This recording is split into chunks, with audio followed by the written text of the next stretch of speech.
They wanted me to figure it out, and I was like, I'm just here to drive. If you want me to slow down, I'll slow down. You want me to speed up, I'll speed up. But You couldn't run him over, huh? I could have. You should have.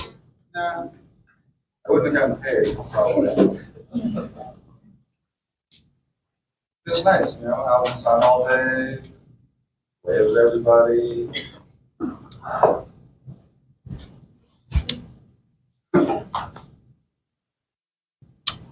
Yeah, what can you do? And get some money, so. Good for you. Stephanie, how are the kids? How old are you? That's it? No more babies? Good job. What did you do? What? Oh, I went to see my parents. I went to the car wash. Yeah, Did you wash your cars? I did. How many? 7. I had to fix some vacuums, some motors. That's a real man. Wash 7 cars? I heard that. What did you hear? Yeah. Yeah, yeah. What's the car wash called? It's in Auburn. It's in Auburn. I think it's called Foothills Car Wash. Yeah. Really write that down. Well, yeah, if you you guys are ever there on a Saturday, you should come by. It's only like 3-hour drive. Take notes, ladies. If a man doesn't wash your car, he's no good. What she said? And if he does wash your car, he has intentions. Yes. So either way, it's a lose-lose situation. Unless you have the same intentions. That's exciting. I mean, marriage and children and a big house and then divorce. Yes. And then remarriage after that. But what if in his culture he doesn't believe in getting a divorce? So Oh, you just marry another one. Oh. You have 2, 3, 4, 5 wives. Hey, just become a Costco. Costco wives. So, That's the return policy. yeah. Well, you should do what happens at Berkeley at the end of every semester. You leave your stuff outside for people to take. So, besides all that, anything else? Nothing? Elijah? Things are good? Sure, okay. Yeah.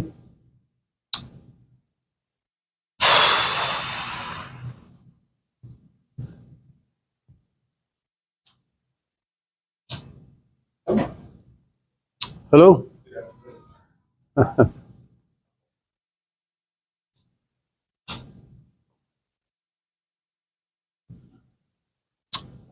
Well, do you have any questions, any comments before we start talking about stuff? Yeah.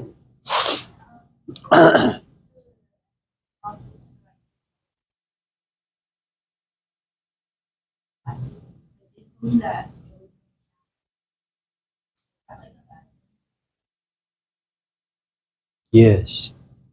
It'll impact you for the rest of your life. Yeah. Your marriage will fall apart. Your parents will disown you. Anyone else? No, you'll be fine.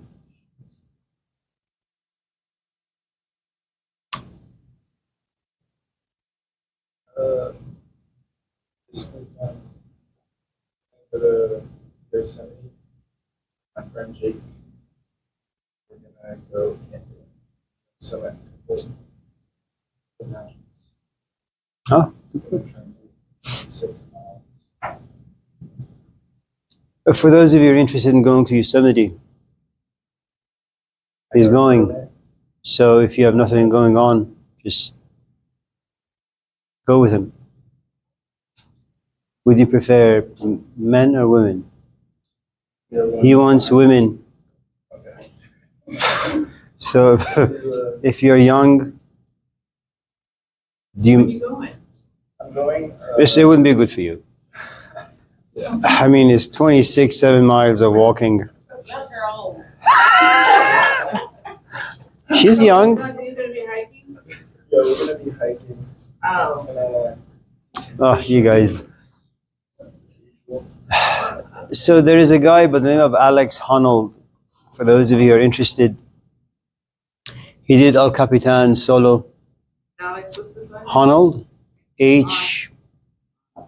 Hannold, I think. Yeah, no ropes, no gears. He just climbed up. It was a 4-hour journey. It's really frightening to watch, exciting to watch. He did it again, but he did it in 2 hours. So he split the time in half. Really? He has a child now. I thought he.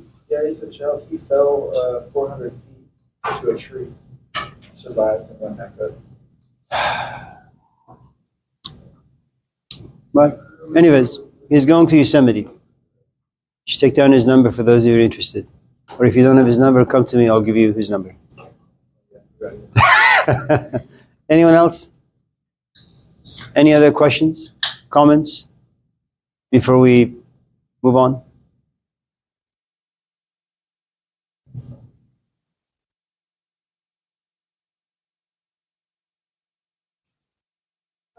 There's something I'm kind of talking about with my friends. We talk about midlife crisis or whatever. Like, what makes someone have a midlife crisis or a quarter life crisis? There was a young woman, Alexandra Robbins, I think. She wrote a book called Quarter Life Crisis. She had come to the conclusion that in the American or Western culture, but mostly American, you don't have to wait to be 40 until you look yourself in the mirror and realize that your life amounts to nothing. It happens much earlier in life now. As far as I know, in Iran, in India, in China, in cultures that have some depth, there is no concept called midlife crisis.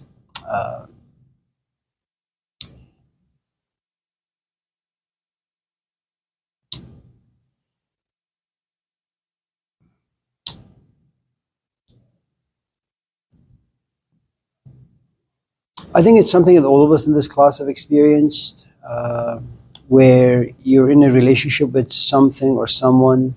In this particular case, when you talk about midlife crisis, you're in a relationship with life. In other words, you've gone through your schooling, you've taken care of your parents, you're married now, you have children, you have a job, you bought a house and a car, and your life is relatively stable. And then at some point psychologically, you kind of look at your life and you feel and you think as if it doesn't amount to anything. You kind of feel lost. All your accumulations kind of feel cheap and useless. And then you fight against it, because you have an entire community coming to you telling you that you should be thankful, that you have your health, you have a family, that your wife or your husband are there and they're good for you and to you. But none of those things really make sense to you and they don't really care. You don't really care about any of those things. And so once psychologically you kind of intuit that none of this stuff really gives you value and meaning and purpose, you kind of get sad and depressed. And that's when I suppose your spiritual quest begins. At least that's how it's charted in the Western tradition, where you realize that all of the physical stuff no longer attract you. So maybe you go to India, maybe you go to Tibet, maybe you follow Anthony Robbins or Jordan Peterson or Sadhguru or one of those, YouTube teachers. But when it comes, I think, for us, and you have to be, I think, in a very specific position in life to suffer from midlife crisis. In other words, your life needs to have been completed in the sense that the basic obligations you have towards yourself and society, such as education and marriage and children and a house and a relatively good job. No, Sorry. it's okay. Yeah, because if your life is incomplete, you're not going to suffer from midlife crisis. It may be just exhaustion that you keep pursuing certain things in life to find stability, which is very far reaching. So, but for us, you know, you've been in a relatively good relationship for the past 2, 3, 4, 5 years, and all of a sudden you wake up and it's not all of a sudden, it just accumulates little by little emotions. You know, it's kind of like they have like the snowball effect. In the maybe the 7th month of the relationship, you ask, do I really want to be here? Then the 8th month, it gets bigger, more intense. Then after a year and a half, you realize you certainly don't want to be there and just walk out, you know. And then when you walk out, you begin to ask a lot of difficult questions of yourself. Why did I leave the relationship? Everything was fine, you know, we had a great life, and so the conflict begins. And so you begin this push and pull game. You know, you pull the guy towards you, say, I'm really, really sorry. But intuitively speaking, you say, it's just not going to work out, you know. And you can't rationalize it. You can't reason. You don't know why you feel this way. And you kind of just create this disagreement that turns into a fight. And he leaves. And after 2 weeks again, you call him back. And then after 3 weeks, you push him away. Until either you just completely break or he just completely breaks. Yeah.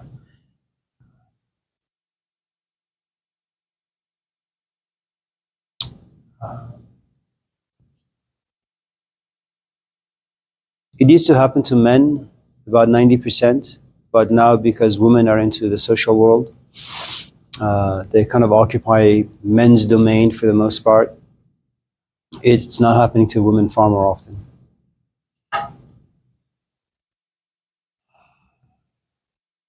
Yeah.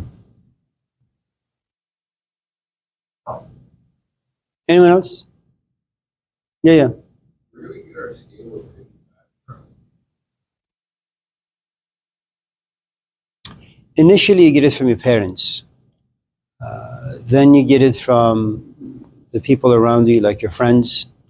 Then you get it from school. Once you start watching TV, then from there, then you come to school, and then most of your upbringing gets questioned or examined. Then you begin to change your perspective a little bit. Then perhaps you'll get married, or you move out and you realize that life is really challenging and difficult. You never believed in lying or cheating, but all of a sudden life demands that you steal, you know, that you lie to just protect yourself, and you do. And it comes with a good amount of guilt, because guilt is always in the backdrop of all the things that you've been taught and trained by your parents, by just, you know, it's what we call socialization. You know, that you have all been socialized to come to class and sit, and just in case you have questions, you raise your hand and you wait patiently and respectfully until your name is called, and then you ask your question. But then you have to use proper language. There is also this distance between you and I, that despite the fact that I come to class, we joke around, there is this line that can't be crossed. I'm not your friend, you're not my friend, you're a student, whatever. And so there are some kind of dignified and respectful boundaries. Then you realize that I have wronged you, or you have wronged me. And so all the social etiquette that has been given to you for the past maybe 20 years of you going to school, starting from kindergarten all the way, you know, finishing high school, and now it's your first time in college, you realize I'm just not a good, not just an instructor, I'm just not a good human being. And so your language begins to change, and you begin to talk to me in a very, very different tone, and your body language becomes very, very different. And so the moment you realize that life has stabbed you in the back, or perhaps life has betrayed you, you begin to change your ways, you know. But the fact that you are socialized means that you come to this class and you're accepted by everyone in this class. You conform. In conformity, you are given meaning, you're given purpose, you're given a community with people you can share, you know, thoughts, you can break bread, you can create friendships, until your midlife crisis hits, where you realize that your entire life has been a lie, society has been a lie, all the things you've been taught has been a lie, and then you fight back against it. But You realize that if you get rid of all the ways that you've been socialized, and you're right in the middle of your storm, midlife crisis, so to speak, you have to deal not only with the habits, your own history, but also with the people who are condemning you and punishing you for being slightly different. Sometimes you just break free from social morality. Let's say no one in your community has ever divorced. They've had some disagreements, maybe even fights, but no one ever divorced. And so that has been the etiquette of marriage, the marriage vows in your community. Now, for the first time, you realize that you have married someone that you just can't tolerate anymore. And then you sit back and you say, what am I going to say to my mom? What am I going to say to my father? What am I going to say to my sister, my brother, my aunt, my uncle, my grandparents? And should you be in a religious environment, what am I going to say to God? So you have all these different people to wrestle with, including God. There comes a point where you realize you've been beaten down so much in this relationship. It's very abusive. You can no longer do it. Once in a while, you look yourself in the mirror and you say, why am I wasting my life? Why am I wasting my youth? Why am I wasting my money, my energy? Maybe I can just divorce and screw it if everybody, including God, wants to punish me. And you will come to a point, if it happens to be that brutal, where you say, I don't really care who damns me, and I don't really care who curses me. I'm just out. And you do go out. But eventually all the people, not all the people, but your parents who disowned you for a while, they'll eventually call you back, if they can get over their own stuff. Your faith will eventually return. You'll either get used to being alone and somewhat creative, or maybe just, I don't know, or you'll get remarried. Yeah. But it's tough. It's tough once you cross certain lines.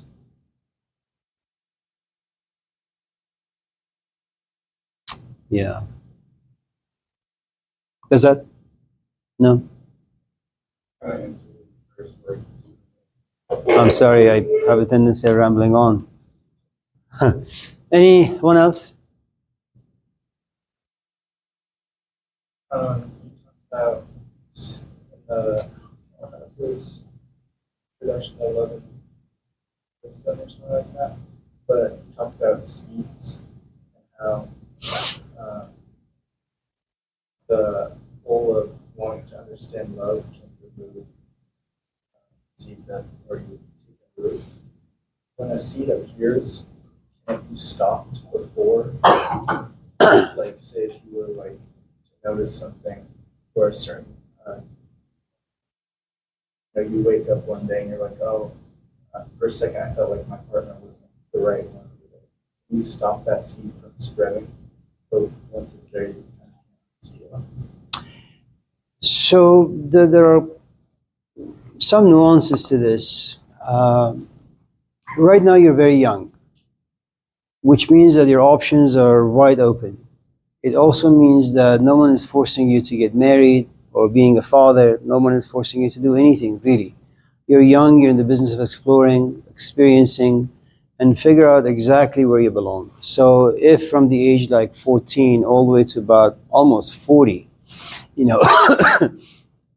it'd be very wrong of you to commit to anything or anyone, romantically speaking. I'm not talking about like fields of education or fields of profession,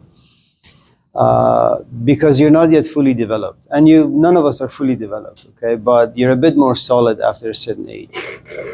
Now, if I was to speak about myself, I would say the following. Are there moments where I think about walking away from my relationship? Absolutely. I think it's very organic, it's very natural. Sometimes there is a good amount of friction and conflict, or dissatisfaction, unhappiness, not because the other person has wronged you, just, you kind of just look at your life and you're just tired and you just don't want that kind of a lifestyle anymore. You've outgrown it, so to speak. But at the age of 62, your options are quite limited. And hopefully you're a bit more rational, less emotional, more political. You also weigh the consequences, the benefits and the harms. You also, hopefully, by the time you're a little older and a bit more mature, you've come to realize that emotions are passing. They come and they go. There is no reason for you to bank on any one emotion, because in 10 minutes' time, everything can change for you,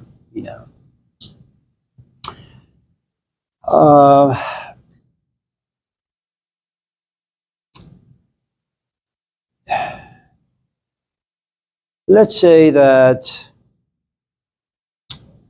my wife is Edwin. Do you mind? Okay. And we've been together for a number of years. Now, if you were here on Wednesday, which you were, you listened to our talk, which was everything eventually will get old. It was new. It was wonderful some 20 years ago. But time passes. I keep looking at his face and it doesn't make me feel anything anymore. We've had enough conversations and that doesn't inspire me anymore. So, once in a while, it's not a bad thing to go to Costco or somewhere, buy some stuff, unpack the car, and clean the house and just sit and watch a movie together. There's nothing wrong with that. No, but is my life mediocre? Absolutely. Do I sometimes desire to come to life with passion? Yes, because I'm not creative in any other part of my life. So as I'm walking, say around Lakeshore, I run into you. For some strange reason, it's intuitive, it's instinctual. I look at you and I feel alive. I don't know why, I just know that I do. Now, I may be 60, you may be 20, but when it comes to certain emotions, age really doesn't matter. It just becomes irrelevant because you're talking about a part of you that doesn't deal with time, doesn't deal with age, doesn't deal with future. It just deals with, I want to come to life and I'm willing to sacrifice everything for it. Now, is it something that we do, what we call flirting? Absolutely. It's a dance that all of us in this class play. You may be married, you may be in a bona fide relationship, none of those things really matter. Without this flirtatiousness, lust, imagination, creativity, none of those things will ever happen. Now, do I feel alive when our eyes meet? Absolutely. Now, that is a seed, okay? Now, I can continue with, I suppose, imagination to continue to nourish it. I can even engage in a political act, which is, your hair is nice and your nose is nice and you're wearing these wonderful pants. Where did you get them from? Maybe you can take me to Costco and buy me a pair. One of those things, And should your time be free, you'll get in my car and, we'll just drive around until we find a dark alley somewhere where we can park the car and walk to Costco. Now, now, if in the course of our interaction, I completely forget about my life and 20 years of relationship with Edwin, then this seed will eventually blossom. It gets bigger and bigger and bigger. If on the other hand, all of a sudden I begin to, like my phone rings and it's Edwin and he says, honey, I miss you so much. Where are you? Love, Edwin. Well, that's going to kind of create an obstacle and the seed is going to get crushed, But before it gets crushed, I'm going to weigh my options. Can I stay here for another 10 minutes? Should I leave now? What the hell am I doing? I'm in a good relationship. I don't need to destroy it, depending again on my background and how messed up or how healthy I am psychologically. And so that seed is crushed. If on the other hand, I'm, in a very, very unhappy relationship, and let's just say I have some religious sentiments, I can say to myself, God has sent Rhett on my way. Here I've been walking alone around the lake for the past 20 years. Never once have I met anyone. Have I always been unhappy? Absolutely. Has God ever sent me a Messiah? Never. But today you're here. And I can kind of manipulate the way I think about things. And then I will continue to nourish the seed until our shoulders touch, right? And then our hands touch. And then our lips touch. And so on and so forth. And it can either be a quickie, a one night or a one-time affair, or I can say there was not only something very special physically between him and I, but also something very special emotionally. We haven't gotten to the intellectual part. And we oftentimes mistake the emotions for the spiritual, And so you walk home to your friends and you say, I think I met my soulmate. No. You were just excited, that's all.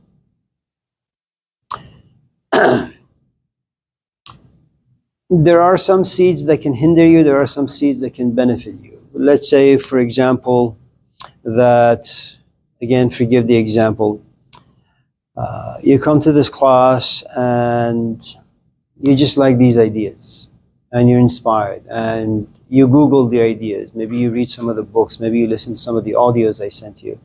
I mean, these are seeds, but you have to find a way to, if you enjoy them, if you like the way they make you think and feel, and you like your solitary and solitude, that seed needs to be protected. Because, first of all, life doesn't like people who think. Life enjoys people who are on automatic, autopilot, like Tesla self-drive. You kind of just get in, you push the button, and it just goes, The idea that you come to class and you raise your hand every 5 minutes because things are a bit convoluted and you don't really understand, and I'm not making any sense, all of a sudden this class comes to a stop after a while because you really want to understand, and that's not the function of life. Life just wants you to have the pleasures that it creates for you, pursue them, they get them old, and eventually you'll get sick, old, and you just die, and that's it. So, yeah. But if your next question, which isn't really your question, but if your next question is, how do I find a good seed? Well, you can't do it on your own. And even if you did, it's kind of like, if you happen to be an alcoholic, there's a good seed that you wake up with and which says to you, you need to quit. Well, you need a lot of reinforcement. You need a lot of support system for that to happen. Just because you're inspired for a day or two, that doesn't last very long.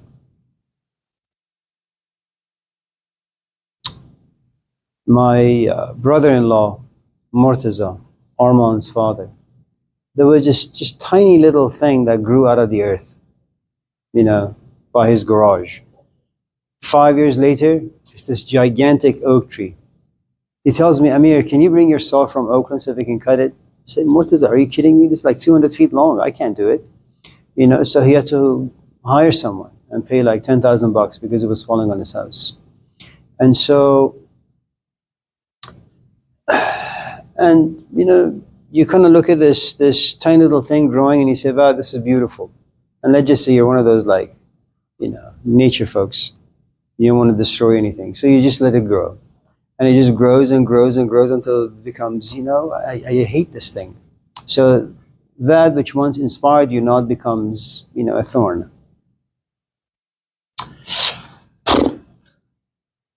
Anyone else? Yeah. Nico? Yeah. Yeah. Do you think that midlife crisis for many people is a product of living a secular lifestyle?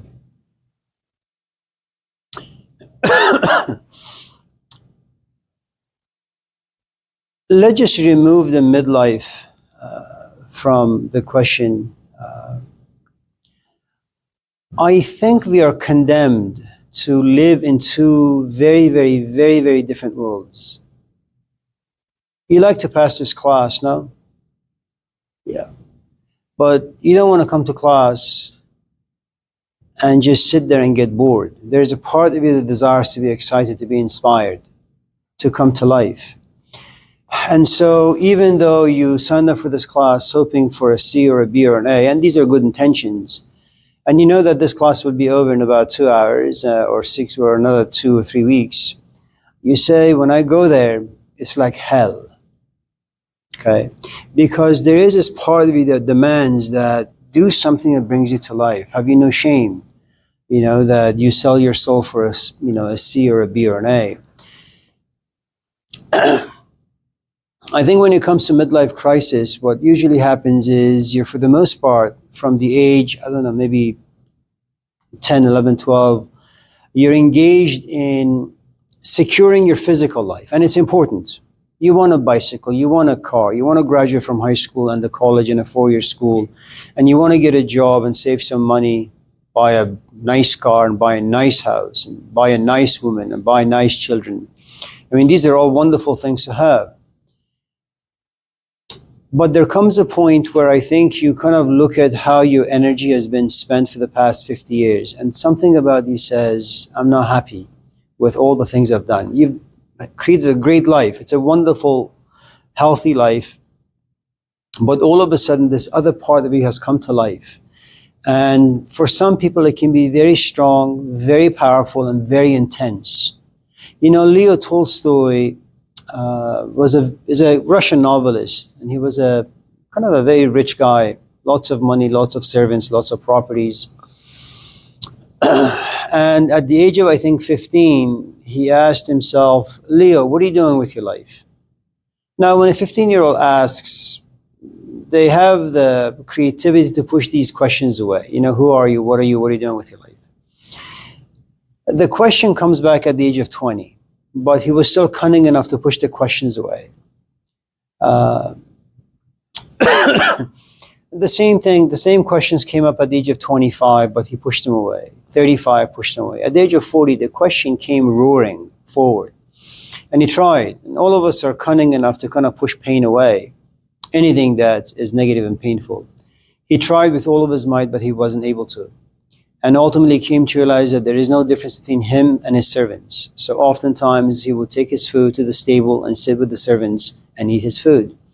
There came a point where he could no longer forget the questions. The questions were everywhere. You know, it's kind of like when you fall in love and it matters very little where you go. You just keep thinking about this person.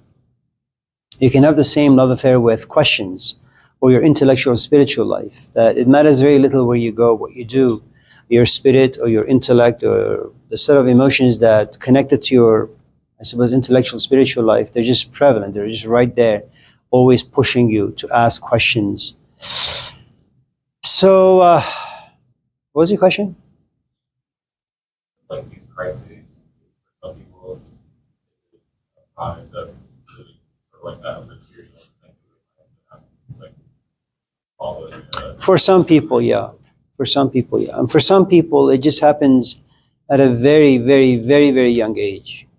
You know, there is also this other part that you may or may not be interested. Introverts, and these are people who internalize everything. These are the people we call the feelers.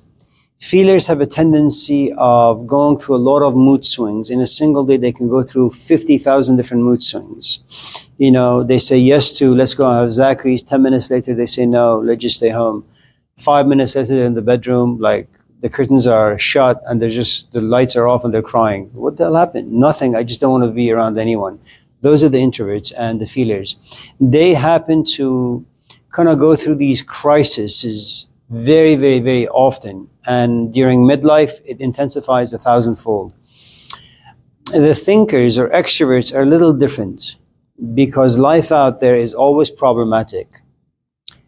So just in case there are some glitches on the inside, they can always latch themselves to the things on the outside. So, yeah. Yeah. We speak about soul, like selling of your soul. Like, is it considered like a bad thing or a good thing?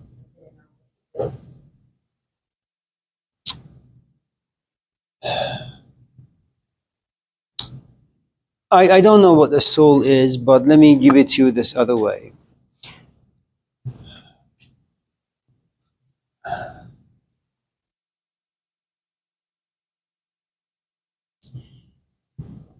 Why would someone who's been drinking for all these years all of a sudden decide not to drink? It's not because they have a soul. Why would someone who's in a marriage, 20-year marriage, all of a sudden decide to divorce? Why is it that someone like Warren Buffett, for example, you know, he's willing to give $6-7 billion away to charity? He has kids, but he won't give it to them. Why is it that someone who happens to be a CEO of or a president of a school all of a sudden climb down and just walk to the forest and live his or her life there? I think it happens to all of us at a certain point where you realize that something about you just isn't right. You can't really describe it. You can't know why. Something about you is just not right. All you know is that there is something about it that's insufficient, incomplete, imperfect. You could even say unattractive or ugly. And you rise up to kind of fix it. But the problem is when it comes to things that, let's just say, more spiritual, you don't really know what you're looking for. You know, you can say, I am single, I'm lonely, I am sad, I'm miserable, I want a boy. I want a boyfriend, for example. You can say, I'm getting a little older, I want a child. Or I haven't gone to school, but I want a degree. So all these different things that we want in life, you can actually, other people show them to us. You know, that if you want a car, well, this is what you need to do. If you want a degree, these are the steps you need to take. If you want a boyfriend, if you want to keep that boyfriend or relationship, these are the things you need to do. You go on a dating app, you put a picture of yourself that's when you were like 20, not 50, you know, and you say all these nice, but, you know, dishonest things about yourself. Those are the steps you take. So these are all known to us. You know, but at a certain point, you look yourself in the mirror and you say, okay, you know, I have everything, I'm just not happy. What the hell do I do? Now, the problem is you begin to say, read the Gospels, okay? The problem is that what you want is, you want the stuff that lives in Jesus, or you want the stuff that lives in Sadhguru, or any teacher that you begin to enjoy listening to and looking at. But the thing is, you go to him or her and ask, well, how do I get to the place you're in? You know, I'm confused, I'm lost, I'm angry, I am, you know, blessed are the poor. How do I become poor, and how do I know that poverty is a blessing as opposed to a curse? Because some poverties make you an idiot. Some poverties get you angry. Some poverties push you towards doing things that will eventually, you know, make you feel bad about who and what you've become, okay? Some poverties actually are quite good. They make you humble. They make you more studious. You sit, you focus, your intentions begin to change. Every time I, after class, go home, by the lake, there is this hotel. It always happens at around 9 o'clock as I'm leaving the campus. There are 3 women walking together, and they're wearing nothing almost. You know. Now, is it true that they could have a pretty woman experience if you've seen the movie with Richard Gere and Julia Roberts? Absolutely. Should that happen, then all of a sudden they realize they're in love. Love breeds into them a soul, and they can no longer go back into the prostitution business. Okay? But as long as that hasn't happened yet, will they suffer pangs of guilt and shame? Maybe when their mother calls accidentally or their father calls accidentally, maybe they have a child. Who the hell knows, right? But those pangs of guilt and shame quickly evaporate because life is tough. And some people don't have much except their physical bodies, and that's the only asset that they have. So, yeah. Yeah. Anyone else?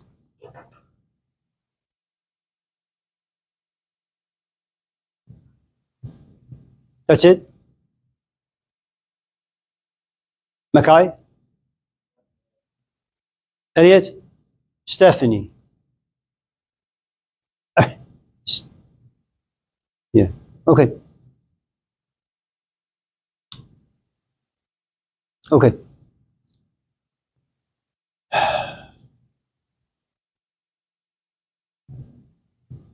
I was wondering about, we were lecturing about Buddhism, mentioned the metals, souls.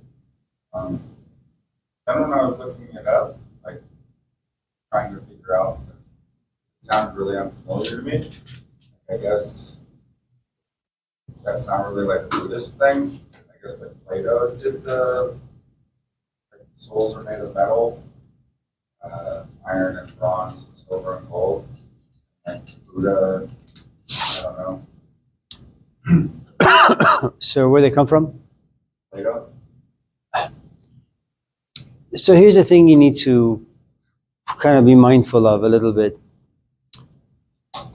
For the past maybe 25 years or so, I get to campus around 4 o'clock in the morning. from 4 to about 8:45, I just write. And in the course of writing, ideas are created, you know.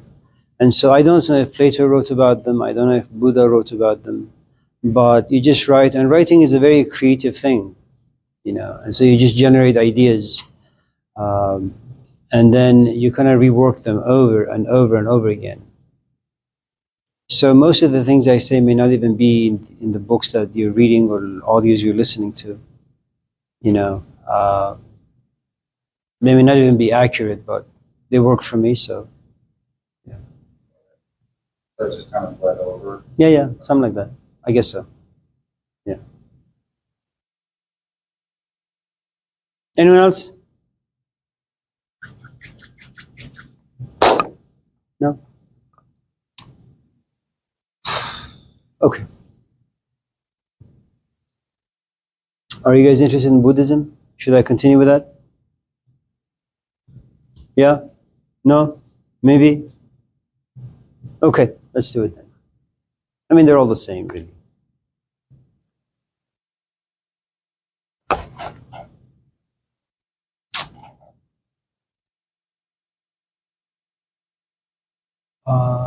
So some of you weren't here on Wednesday. Let me just give you a brief recap.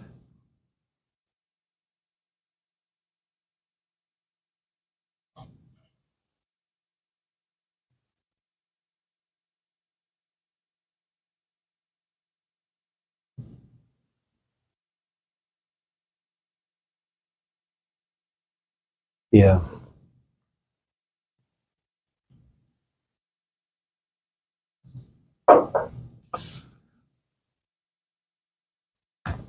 Are you guys hot? Should I open the door? Yeah. Thank you. I should do it since, but it's okay, you're right there.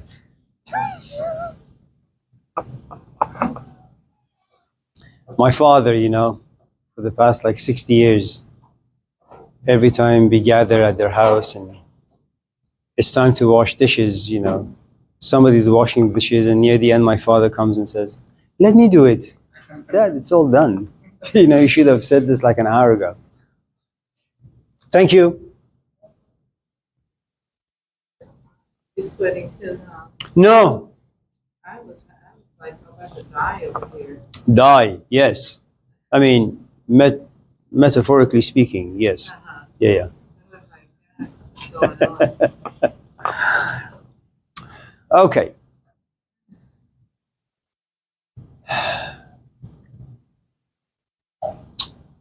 Any of this class have heard of Hermann Hesse?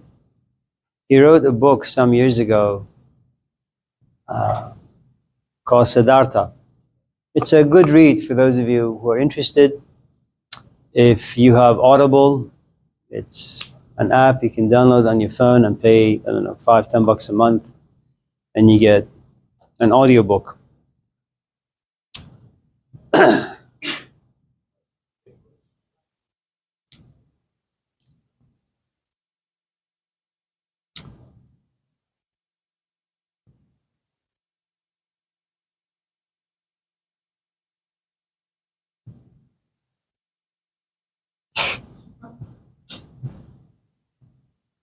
Well, let's have another question. I'm not there yet.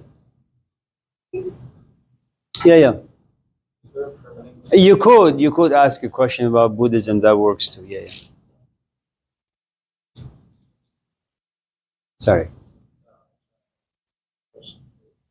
And you obviously don't practice it, but you believe in the middle way. But Buddhism talks about. No. The middle way is for very, very, very, very, very, very, very advanced people. The middle way is about being able to improvise. How do you improvise? Well, how do you improvise playing the piano? How do you improvise playing tennis? How do you improvise boxing? When you've been training and you've been in the ring or practicing for many, many years, when you know the ins and outs of your craft, relatively well, then there are moments where, kind of like writing, all the books that you have read, all the things you have felt, and all the things you have talked about, and all the conversations you've had with people, and now you improvise them from 4 in the morning until about 8:45. But you can't just sit at the computer and just like improvise if you don't have a background, you know. And so when we talk about the middle way in Buddhism or any isms, the truth is, for you to, how a journey begins, if you want to make any changes to your life, you have to be an extremist. An alcoholic who wants to quit, he becomes an extremist, or she, because they've lived a certain lifestyle. And if you want to leave that life behind, you can't do it mediocrely. You have to be an extremist. You have to delete all the numbers. You have to change your physical location. You have to maybe go on walks in a different place. Everything about the life that you had known for many, many years need to come to a stop. Then, and it's going to be tough, because you have to go through 20 years of habits and routines and things that make you comfortable, you know. And there comes a point where extremism becomes your habit, you know. You become a tyrant at a certain point. Then something about you loosens, where you say, you know what, I can actually walk past a bar, pass by a bar, and I won't feel anything. I can actually talk to someone who's a drunk, and even though I can smell the alcohol on their breath, it won't tempt me at all. Now you can walk the middle way, you know, but not prior to that. So this, one of the problems I think with these ideas, and especially if you're addicted to YouTube, where you sit and watch these people talk about the middle way, especially these young kids, you know, like 20, 30, 40, 50, and they have this stupid grin on their face that they're really calm and very peaceful, and they're just talking about the middle way. That's not the way it works. You know, nobody walks away from nobody files for a divorce being extremely happy. There's always a great amount of sadness and despair when you're going through a divorce, especially if you've been married for a long, long time. You have been in this life for a long, long time, and now you want to walk away from it. Well, walking away from your parents is tough. Walking away from your siblings is tough. Walking away from a wife, from a child, from a life that has been nourishing you for the past 20, 30, 40 years. The only way you can walk away from it is for you to become extremist. Once you have walked away and you know what detachment is, and once you're able to live your life without going to the past, then yeah, you can walk the middle path. I don't know if you know the life of James Baldwin. James Baldwin, his father was a preacher. He wasn't completely sure about his sexual orientation. And he had to struggle to figure out, am I straight? Am I gay? What the hell is wrong with me? You know? And it's a very difficult place to be. You know, you can't walk the middle way. He likes women. He likes men. At a certain point, he comes to realize who and what he is. You know, and he says, you know what, if my father doesn't want to love me, fine. If God doesn't want to love me, fine. I don't really need anyone. He just moves to France, hangs out with the artist, and comes back, and then he broadcasts, you know, who and what he is. Hello, Abhi. How are you? Kids are good? Yeah, middle way is not for you just yet. You have to kind of suffer for the next 20 years. And if you're able to suffer well without breaking and without getting chronically depressed, and if it can be broken in all the right ways, I mean, you know, this cup, it can fall to the floor and it can break. It just needs to be trashed. Or I can look at it and say, you know what? I just want to get rid of this part. I get my grinder and just break it. It's still usable though. So in the hands of someone proficient, they will break you the right way. You know, they will house you while you're bleeding. If on the other hand, you just give yourself to life, as many of us do, and life breaks you, there is really no place to go. Except Kaiser, therapy, drugs, alcohol, you know, the boxing ring. So, anyone else? You had a question about permanence, right? Oh yeah, I was gonna Hold on. Anyone else before we? Yeah. That's interesting how you speak about like being an extremist. I was speaking to like a client when I was on the shuttle this morning, and he spoke about doing crack for 45 years and how he quit cold turkey. And I was like, well, what made you stop? And he was just like, one day I was talking to a grown, and he was like, I was really tripped out. And he thought it was his cousin that he was speaking to. And so, but he was talking to a grown. So then he was like, drugs have changed. Back in my day, they were good. And then, like, I finally stopped and quit cold turkey, no program. And so I was like, wow, you're a tough guy. And he was like, yeah, I started shooting dice at the age of 7 and whatnot. Like, you had a tough childhood. He was like, no, my childhood was great. Oh, it sounds tough. Yeah. And I asked him, where were your parents at? Shooting dice at 7 years old. Like, well, my mom was just working. My dad, I didn't know where my dad was. So I was like, oh. But it seems like the man has his life, he's on track. He was like, I have kids to think about. But working 2 jobs and doing pretty well. And I was like, wow, it takes a lot. Like you were saying, like either you become an extremist or life can break you. Yeah. Good. So with that being said, like, do you believe in the feminine and the masculine, the yin and the yang, or opposites attract, or same?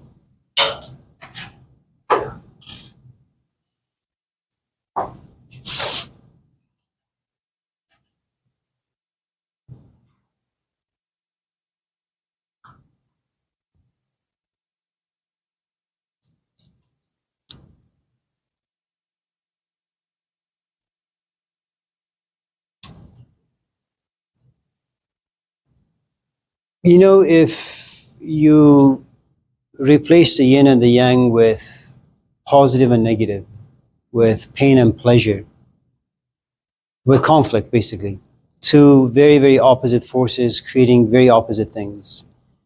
If you're proficient enough to bring these 2 forces together, or when they come at you, you can use them in a way that benefits you, then yeah, it's okay. I mean, it's kind of like relationships. There is love and there is boredom. There are times where you're happy in a relationship and there are times where you're miserable. And these are the 2 forces they're always colliding. And the question is, are you going to survive it? Or you just want to push the darkness away and just go with the pleasure? If you push the darkness away and all that you want is light, then divorce is on the horizon. So, I mean, these ideas are, again, as I said to Red, they're really, really interesting. You just have to look at them, for me at least, you have to look at them in a way that works for you and your life. Yeah. Avi, yes. Yes, speak to us about that. Death?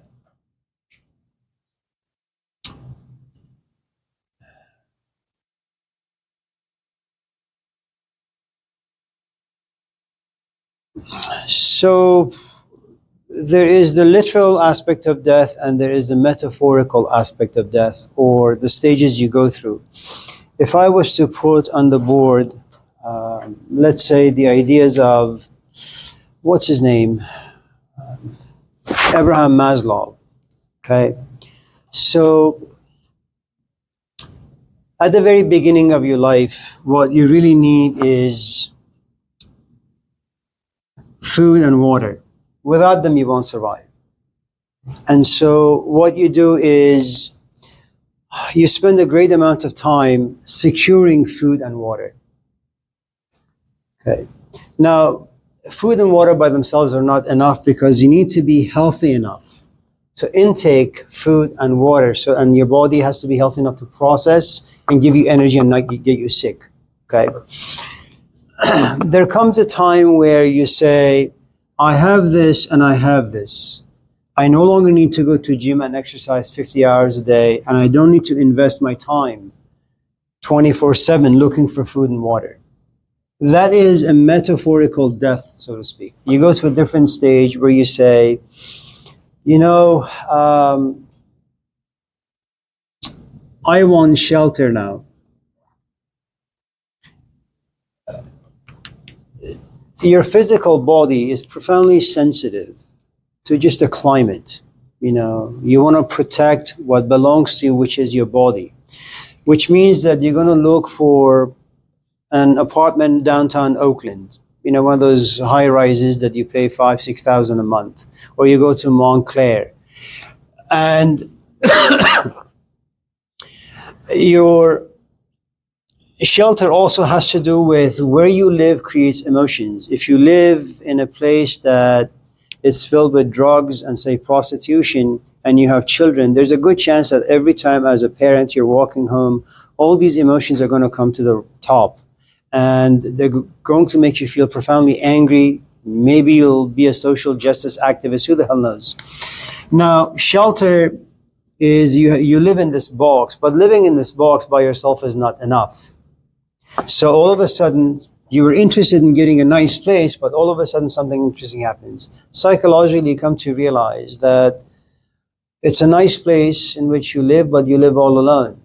Now you say, I want a companion. Love. So you die to the pursuit of finding a shelter. Now you begin your pursuit of finding love. Okay? And you go out there for some time and you look for a companion. Now,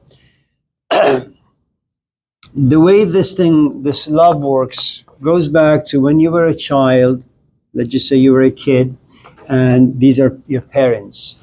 Just in case these parents create a good amount of negative emotions inside you, that eventually is going to leak into your love relationship. Okay.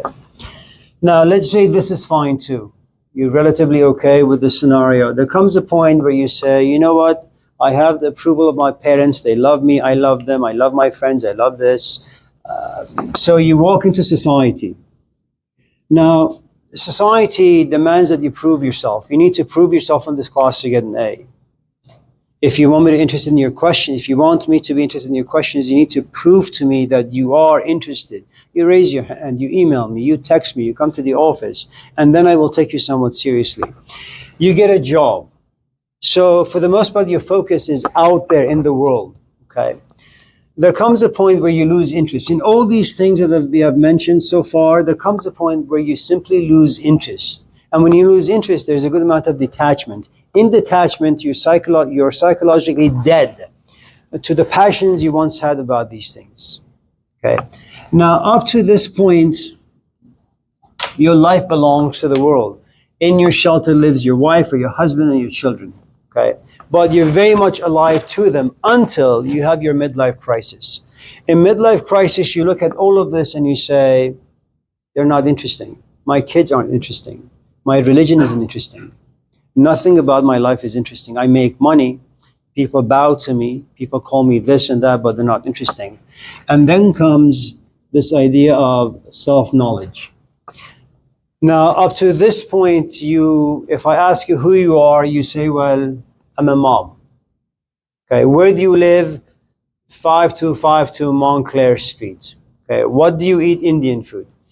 This is who you are. I'm a mother or a father of 5. You know, I'm a husband or a wife. I'm a sister and a son and a this and a that. When it comes to the spiritual aspect of it, none of these can give you meaning and nourishment. And so you, to some extent, metaphorically die to all of this. Now, that's one way of looking at death. And whether or not you find answers once you're on a spiritual quest, you know, nobody knows. The other aspect of death, which may be just a literal physical death,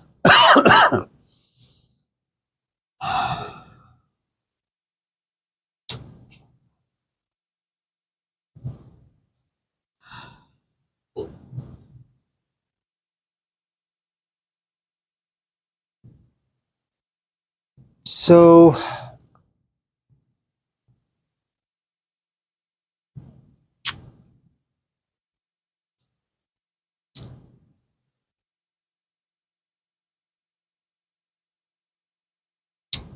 There are three kinds of death, first of all, before we talk about the psychological and emotional aspect of it. One is called tragic death. You happen to be 20, most of you in this class are just young farts. You know, you have all these ambitions and dreams and hopes. You want to do things with your life. And you get in your car tonight and you're driving home. You want to have pizza with your companion. You want to get yourself to Stanford. You want to get married. You want to have children. You want to buy a house, a car. And all of a sudden, this 18-wheeler hits you and you're dead. All of your life has been snatched. You know, you weren't able to live it. Okay. So that's a tragic death. Then you have a thing called bad death.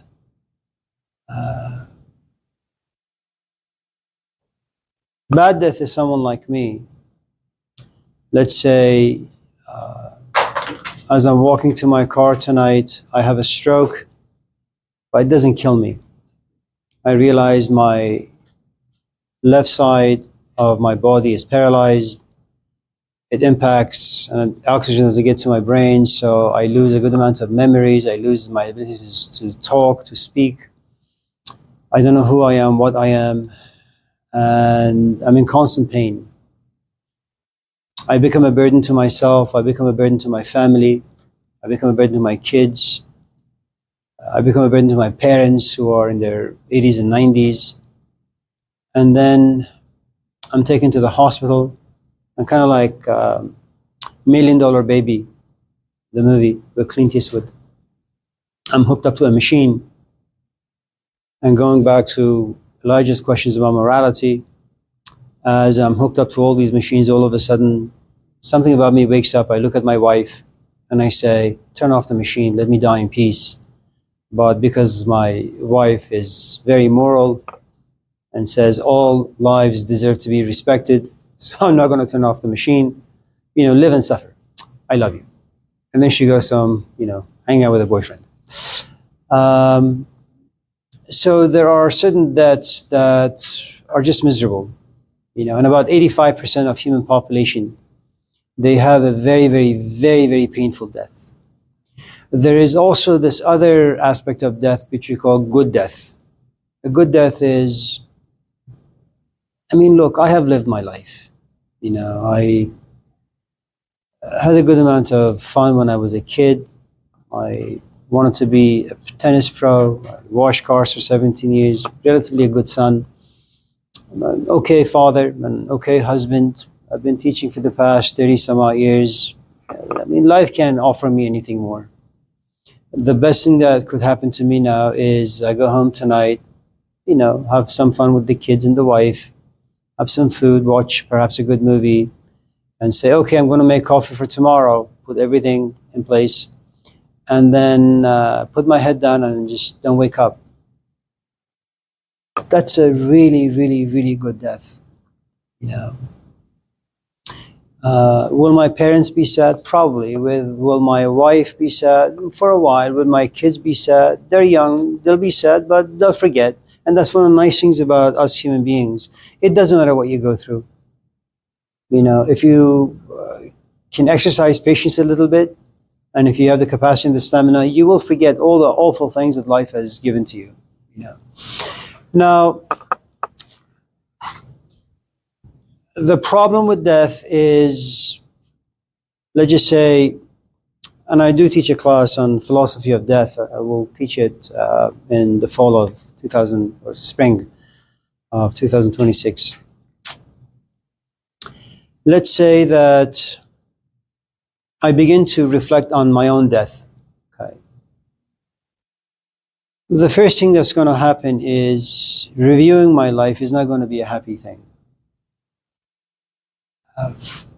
Number one, human beings don't want to be forgotten. The idea that my wife will remarry, the idea that people will mourn my death and will have my picture on the mantle somewhere, and 2 or 3 weeks later they'll remove it because it's just taking up space. You know, that I haven't lived a life that's memorable. It's been cheap. I've tried, you know, to make a life worth living, but it's not really worth living at all. the truth is we want to be memorable. All of us in this class have had companions. The idea that the moment you leave your house and your companion just forgets all about you, that's a horrifying thing, that you have no relevance, you have no meaning, you have no value. The fact that you have lived 60, 70, 80 years on this planet and you've struggled to make a decent life, and then it can be taken away from you, and then you will be forgotten. And you will be forgotten because your life is not worth remembering. My father-in-law, he died a miserable death. Do we think about him? No. Do we talk about him once in a while? Why? He just had a normal life. And so that becomes very, very frightening. Death is like, reflecting on death in a very serious way, it's like a Dyson vacuum cleaner. Or if you go to a car wash that has like good vacuums, what you do when you vacuum your car, it takes everything. We got a phone call a couple of days ago. This man called, left a message saying my wife came down there and vacuumed her car. The vacuum sucked a $100 bill and 2 diamond earrings. Can someone please come open this other part of the vacuum so we can take our goods? And so what reflection on death does, it really removes all of your ambitions, all of your desires, all of your meanings, and what you have is now an empty bucket. You look yourself and you say, okay, my life has been cleaned, cleansed, baptized, purged. What do I put in it now? And the answer is nothing. You've been married once or twice. Why do you want to get married again? You've had kids. Why do you want more kids? You've had degrees. What more kids? What degrees do you want to get now? You've made everything that was planned for you to get, and you've gotten them. You've been satisfied. There is no reason to do anything. And all of a sudden you realize life has very little to offer you. But I think the most important thing about death is Socrates had once mentioned that the only thing that philosophy ought to do for people is not to teach them how to live, but to teach them how to die. But for you to die well, you must have lived well. And that's a very difficult thing to do. But long story short, death makes everything irrelevant and everything meaningless. The story that we got from the Epic of Gilgamesh is Gilgamesh grows his hair long, grows his beard long. He doesn't see himself to be a king, And that's the poverty we're talking about. Death just takes everything away. And he's looking for someone who has a certain life, a certain temperament, a certain quality that life can't touch. Do not place your treasures down here. It's a den of thieves, right? Everything down here can be stolen by time, by life, by age, by forgetfulness, by other people. The only thing that no one can ever take away from you is the wisdom that you have inside you. But that wisdom is kind of like, it's like this mountain and there's a diamond in it. And you have to get your hammer and chisel, not a tractor, not a bulldozer, not a jackhammer from Home Depot. It's a tiny chisel and a tiny hammer. And you have to keep at it. That's extremism. You have to keep chiseling away the irrelevant and the useless until you get to this gem. And most people, 99.9%, will never get there. It's too hard. So we just kind of become a container of bumper stickers. So-and-so said this and so-and-so said that. And it's a feel-good moment for us when we say them. Does death allow you to value time? Absolutely. Value relationships? Yes. Will it create a good amount of conflict that you don't know what to do with? Yeah. Will it make you angry? Yeah. Will it make you feel useless? Definitely. If you don't know how to manage them well, it'll probably devastate you. Death is like any other thing. It's like playing the piano. It's a form of an art. You have to understand it really well. And the only way you can understand anything is by playing with it, wrestle with it. Read books on, that's like the note sheets The music sheets, if you want to learn to play the piano, read the giants of humanity who have lived and who have died. You know, it's kind of like the last scene of The Last Samurai with Tom Cruise, where the emperor looks at Tom Cruise and say, "Can you tell me how he died?" And he says, "No, but I will tell you how he lived." Because it's the way you live that either gets you ready for death, or you'll kind of look at it as something that's unwelcomed.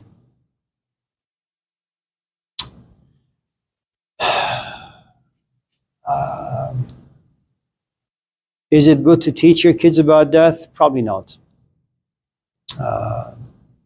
Maybe after a certain age. Is it good to talk to your companion about death? Absolutely, yeah.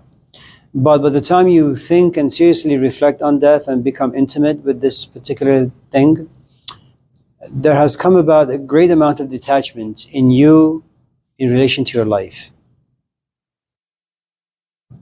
I mean, once you begin to think about death, seriously, your own death, you won't care as much about your kids. I mean, you still will, but not as much. You won't care as much about your husband or your wife. You won't care as much about anything out there, but you're still very much engaged. Yeah, okay. A lot of people been around in my life, they say that suicide. Weak? Yeah. It depends how you suicide.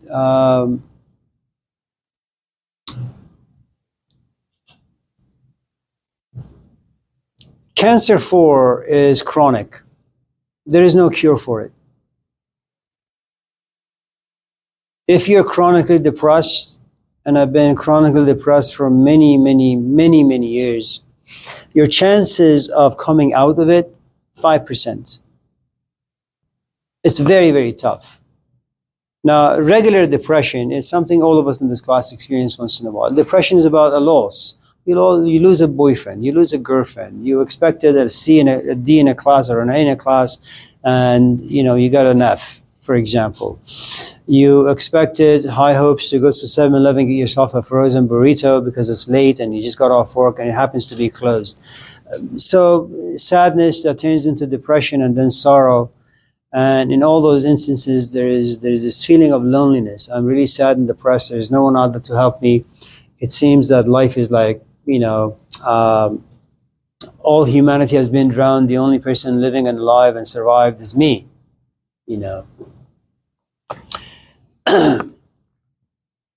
Now, should someone who is chronically depressed commit suicide? In the absence of a generous support system, there is a group of people who are willing to take care of this person. Because what is a human being, really? I mean, when you're chronically depressed, you're basically a vegetable. You eat, you sleep, and you use the bathroom. That's it. You're dark, you're gloomy, there is no hope. And that's what depression is. It removes every single hope that you have inside you. Life simply is not worth living. Does it happen to you when you lose a parent? Yes, we call that grief, and it's different. Okay. Now,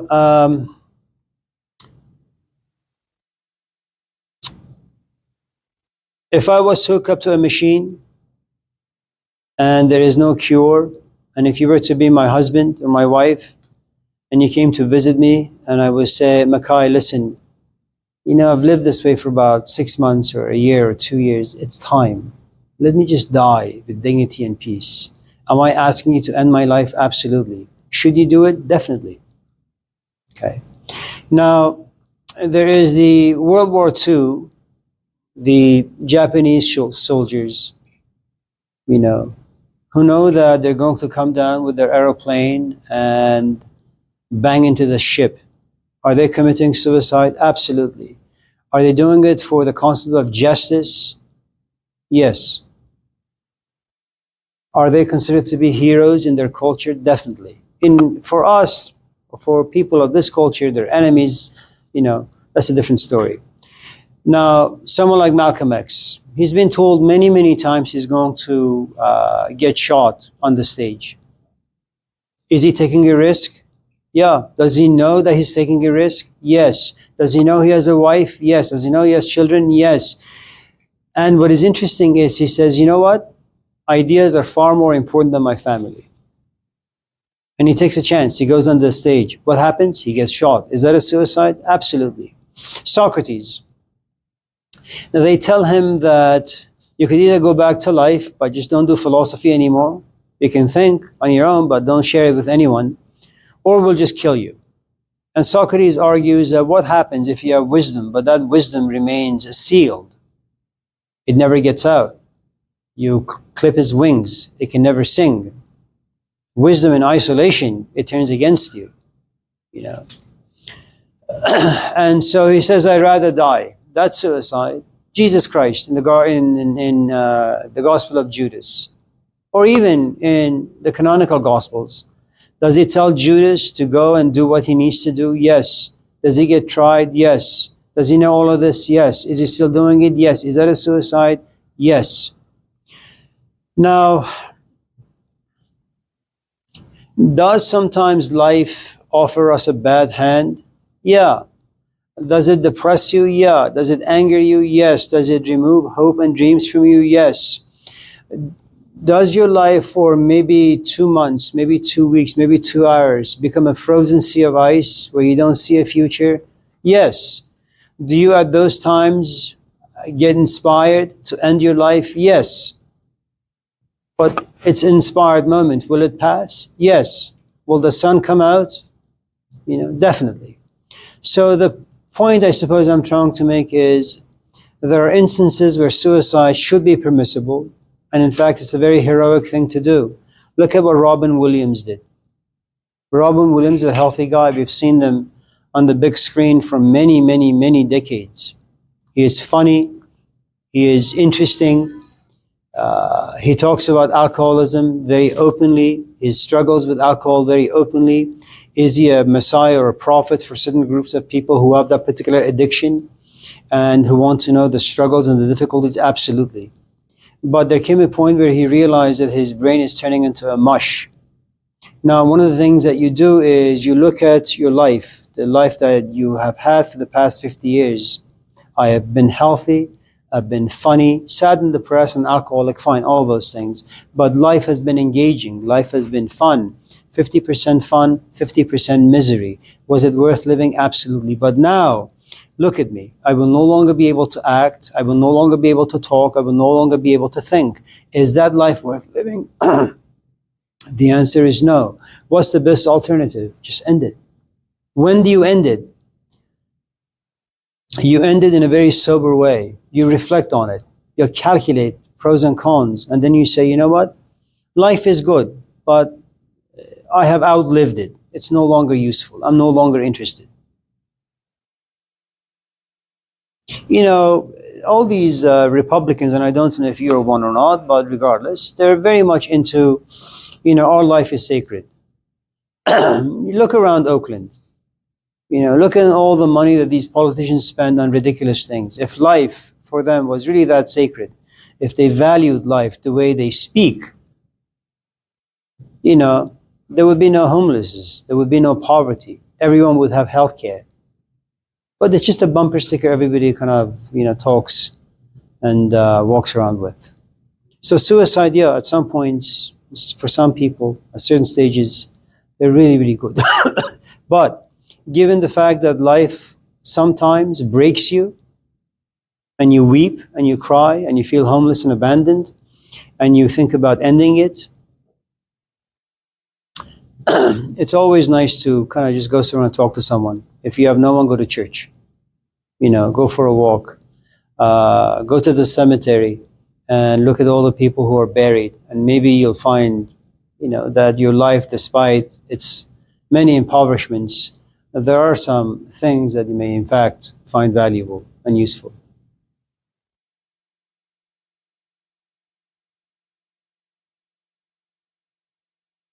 Yeah. Anyone else?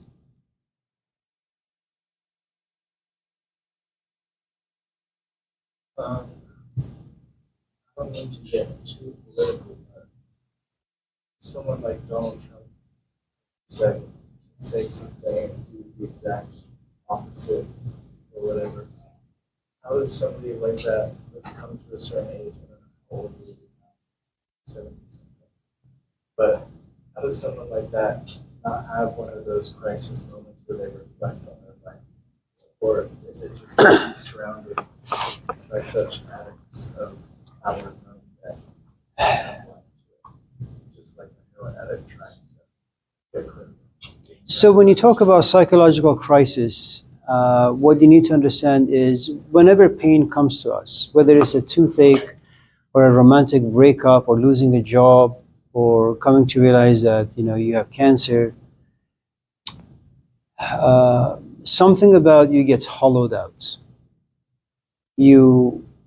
Poverty comes to visit you, and it's always difficult to feel poverty, whether it's physical, emotional, intellectual, spiritual. It doesn't really matter. It's painful. Okay. Now, because again we are not creatures that enjoy pain too much, what we do is we bring various forces of power that live in our life together. We focus them in one direction. I have money, I have parents, I have siblings. We know a lot of doctors. I'll bring all of those people together to figure out what do I need to do with my cancer, for example.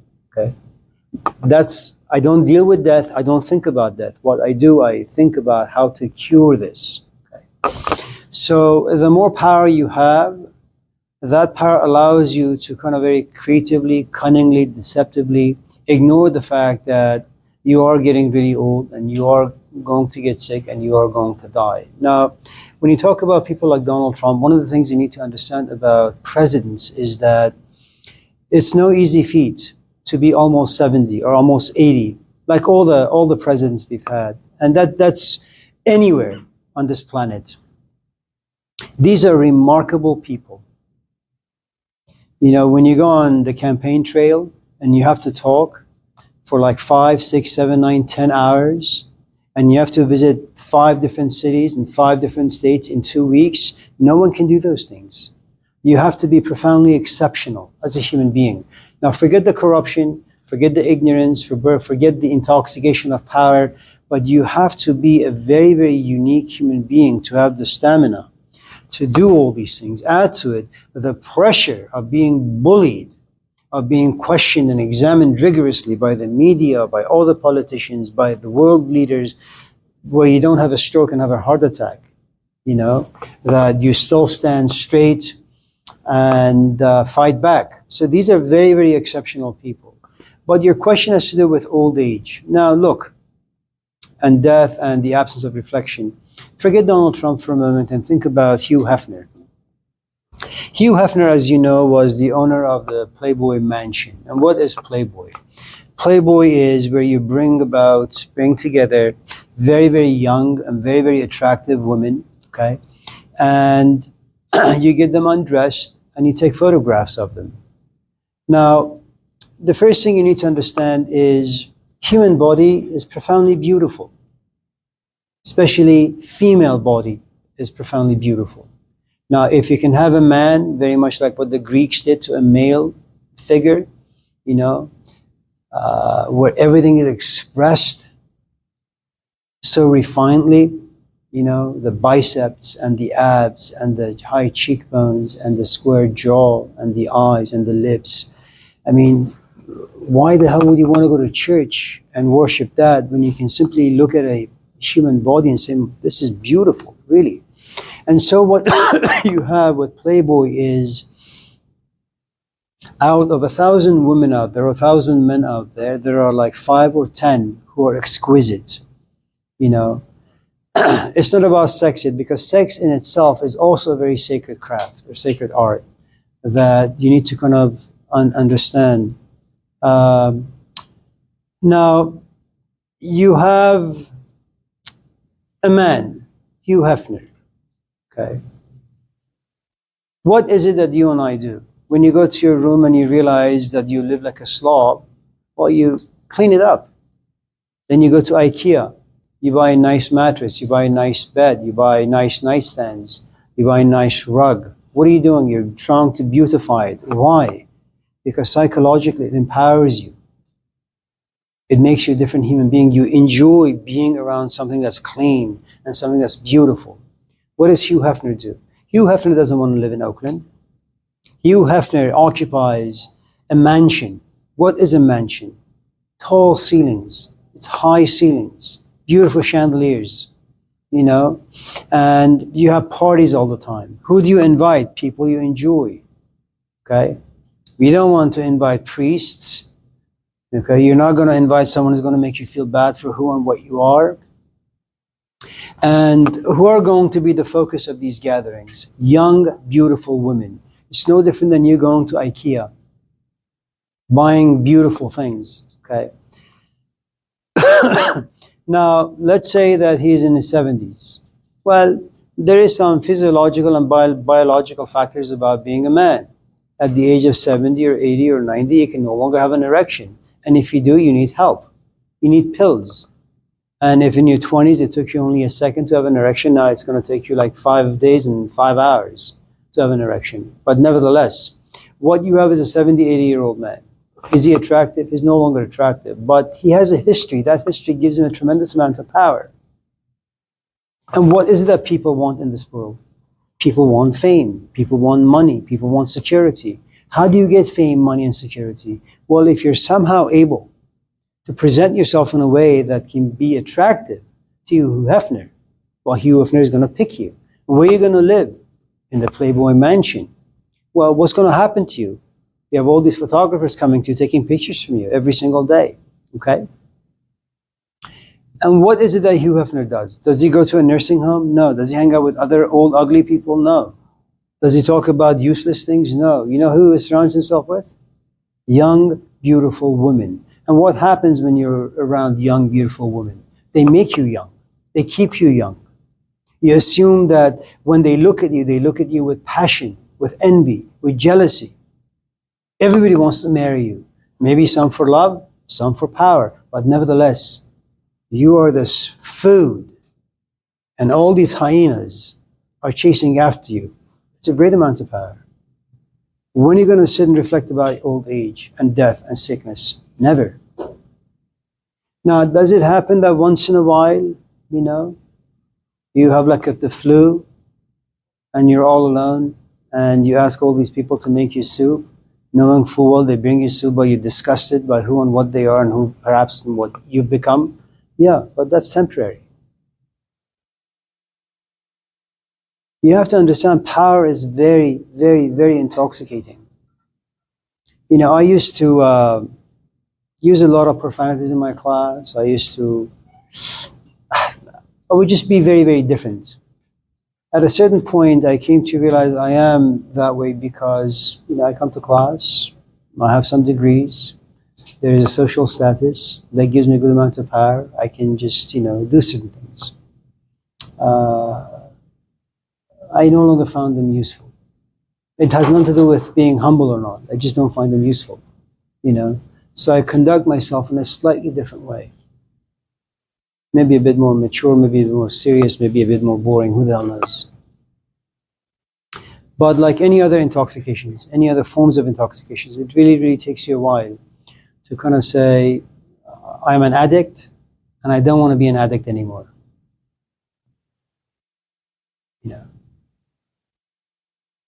And if that's the reality that Trump lives with, have that reflection moment, that's about to die. That acceptance and that understanding of what he's done and what he's like. I'm sorry, say your question again. Donald Trump lives in a reality where you can't. Like you said, He's never going to die.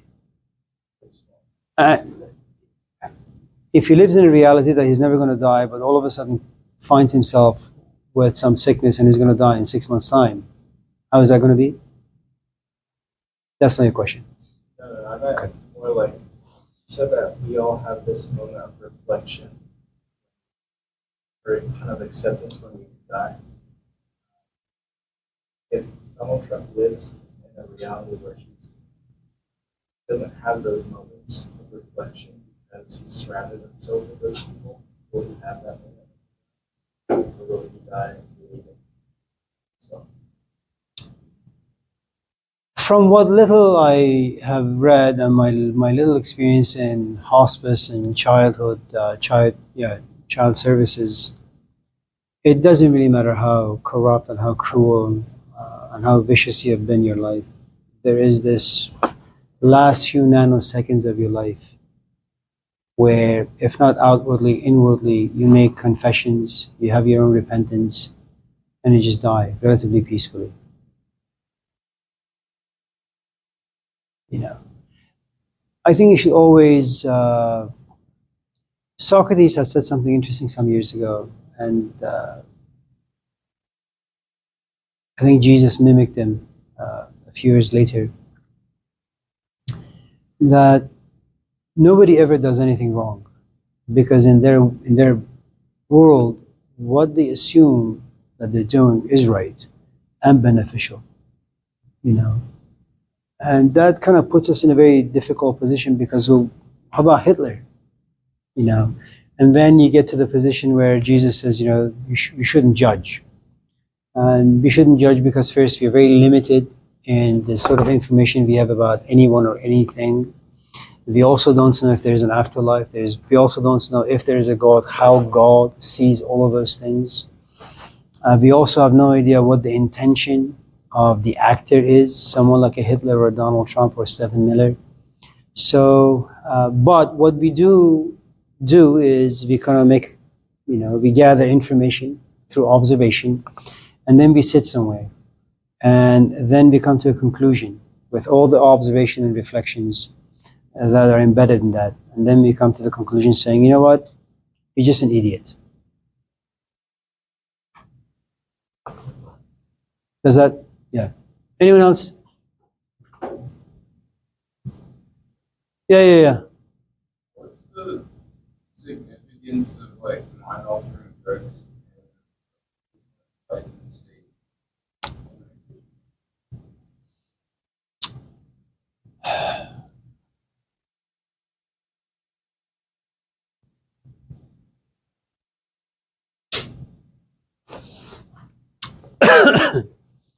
So, it's a story I usually tell whenever someone asks about drugs.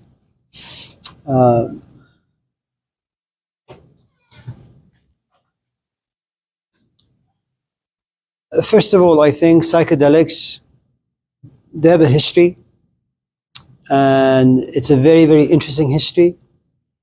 And it used to be part of the secret society, but when you water things down and when you approach them very casually, then the potency and the value they once had, it goes away. Okay. So there's a guy by the name of Carlos Castaneda. He is doing his PhD in anthropology at UCLA. Okay. And he's one of those guys, there was a guy in Chicago who was doing his PhD dissertation in sociology. He's Indian, I forget his name. He wrote a book called Gang Leader for a Day, where he went to his advisors and said to them, I want to write on the projects. And they said, well, there are lots of books out there. Go read them and write about them. He says, no, that's not what I want to do. I want hands-on. I said, what do you mean? I want to actually go into the projects and see their life and talk to those people, understand who and what they are. And his advisors warned him, and they said, they'll kill you. You know, it's like a cult or a secret society. You know, aliens are not allowed. He says, it doesn't really matter. I'm tired of this armchair approach where I just go to class and talk about Buddhism and go home. That's no way to do business with anyone. So you should read the book, Gang Leader for a Day. It's a great book. Going back to your question about psychedelics, I'll tell you two stories. I know some of you came here for Buddhism, and that's not going to happen, I guess, tonight.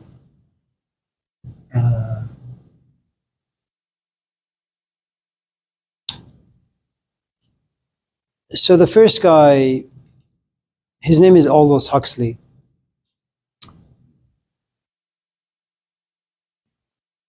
He's a voracious reader, and he thinks and he writes.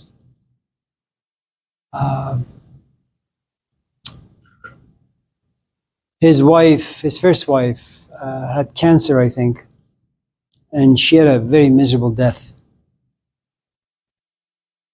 Anyways, there is something he wanted to experience. You know, it's like when you read books about love, about you yourself, I've never fallen in love. And then you grow tired of talking about love, and you grow tired of reading about love, and you come to a place, and this is like the midlife crisis. You say, God damn it, I want to experience love. I want to fall in love. I want to like experience everything that these books talk about. The pain and the pleasure and the misery, all of it, you know. And so there was a guy in Canada who first coined the word psychedelics, who was experimenting with some drugs. So Aldous Huxley writes him a letter saying, listen, you know, you keep saying that these drugs can do magic. Can you like come to California, Hollywood, come to my house? You know, you can sleep in the room next to me and let's experiment. And he says, okay. And Huxley does.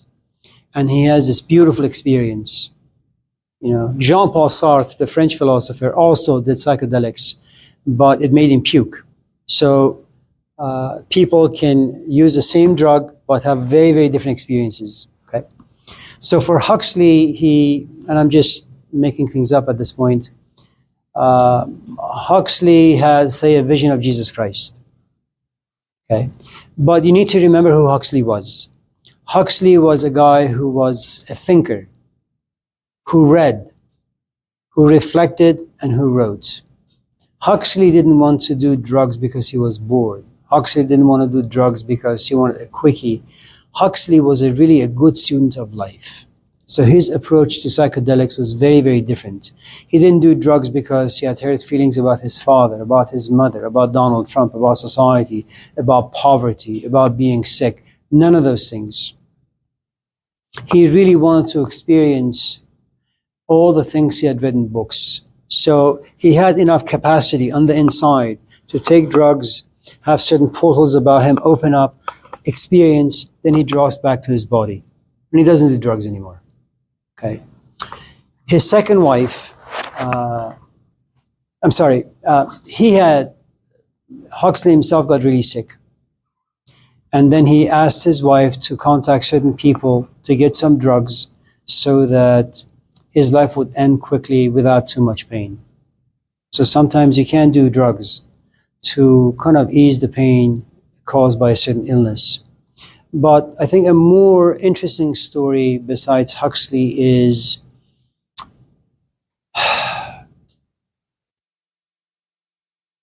Carlos Castaneda, a guy who's doing his PhD dissertation in UCLA or at UCLA.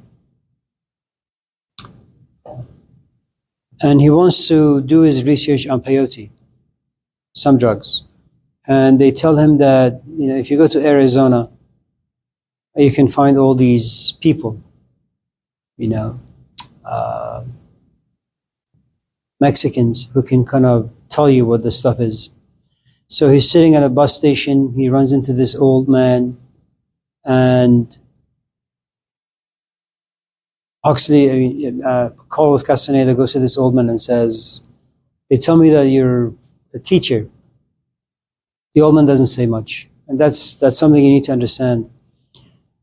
Good teachers don't really reveal themselves, expose themselves. They're always in hiding. You have to extract the teacher out of them.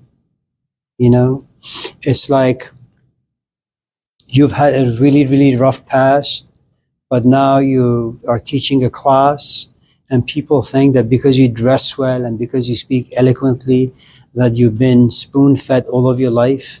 And you're not going to reveal any of your past unless you find a worthy student.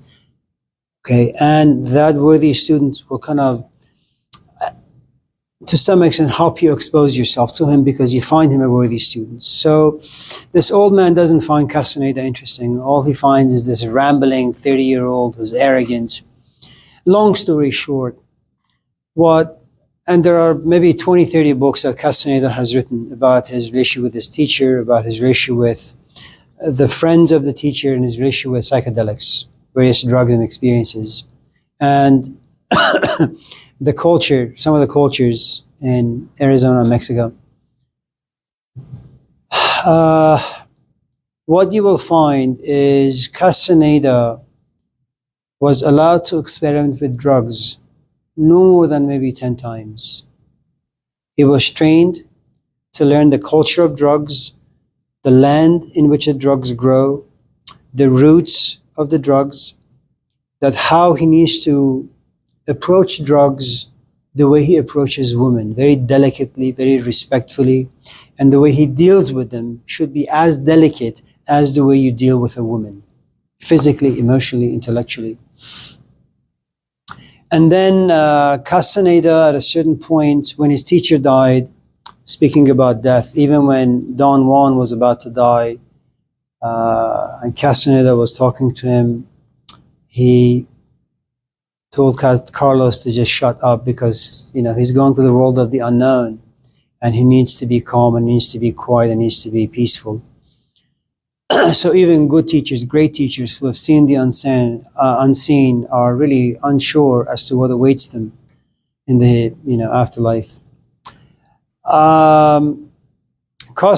Castaneda, at a certain point, he only gave one interview and then he went into hiding. There are lots of people who don't like him. There are lots of people who argue that he exploited women because all of his students almost were all women, almost. And so there are lots of negative things, there are negative stories about Castaneda, lots of positives. Let me just say this one last thing. In certain parts of Mexico,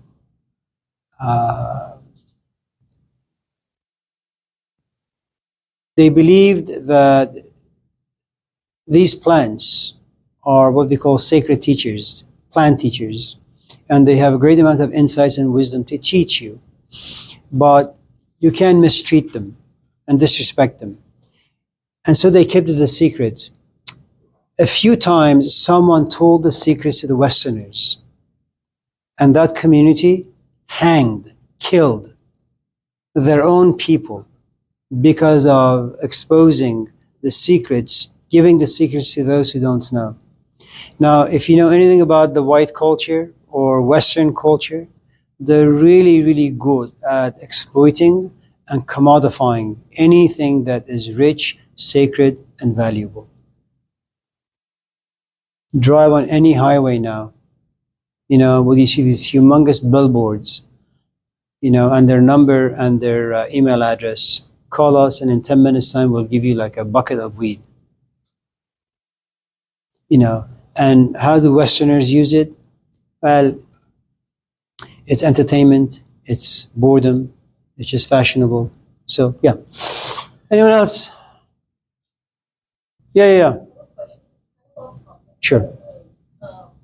On Friday, we went to the cemetery, but within he passed away last week, so it's still dirt, and another boy passed away too, and there was rats coming in and out of his grave, and we asked someone, and they said that it was because I don't know if it's true, but they say I don't know, they say in Islam that he didn't pray or he didn't he did something bad or I don't know. Does it I think really go like that? This passes away and they've done that in the world. And whenever my grandmother would forget where she put her pills or keys to the house, she would have a couple of Quranic prayers, and she would say, these verses will help me find the keys.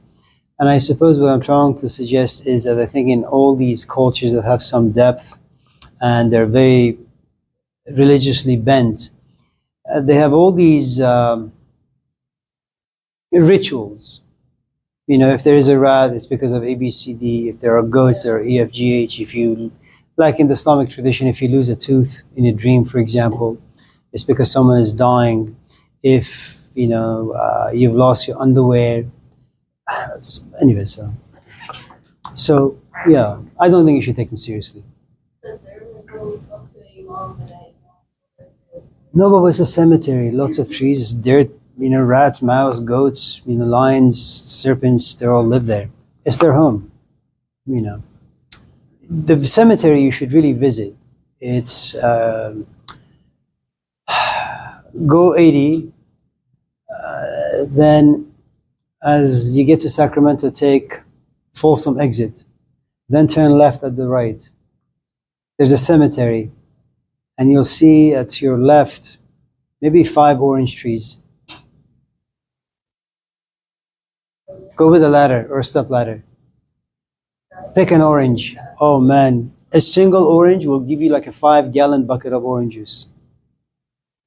All those dead people, you know, there is something to be said about cemeteries. Anyone else?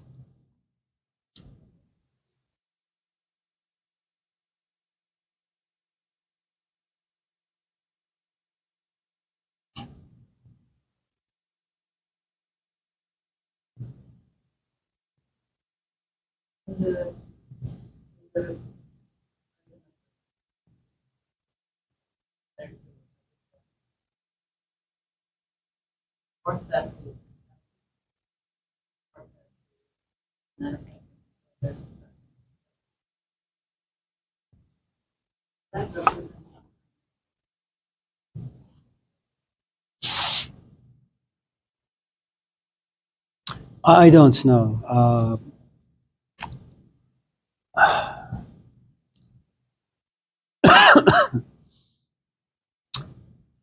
I don't know if at a certain point, just before you die, you see light, you see a tunnel, that you know that your journey is going to begin, and there is someone or something waiting for you, and you accept the good and the bad equally, and you just kind of close your eyes and go away.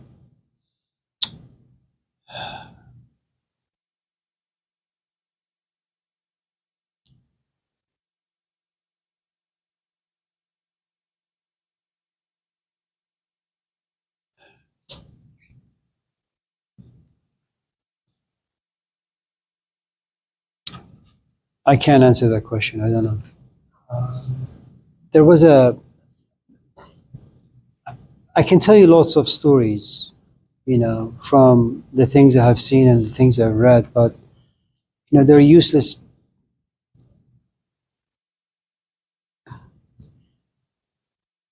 I think part of my problem is I don't really understand your question well. And if I understand the words, I don't understand the intentions or the history behind it. So I'm not really quite sure how to best approach it. One of the difficulties when people ask questions is I hear the words, but I am in the dark as to why they're asking. And sometimes when I want to ask why, I feel that the nature of the question feels a little too personal, and they have to expose themselves quite a bit, and it may be too much. So I kind of just ramble on with what I think or how I feel the question, you know, should be answered.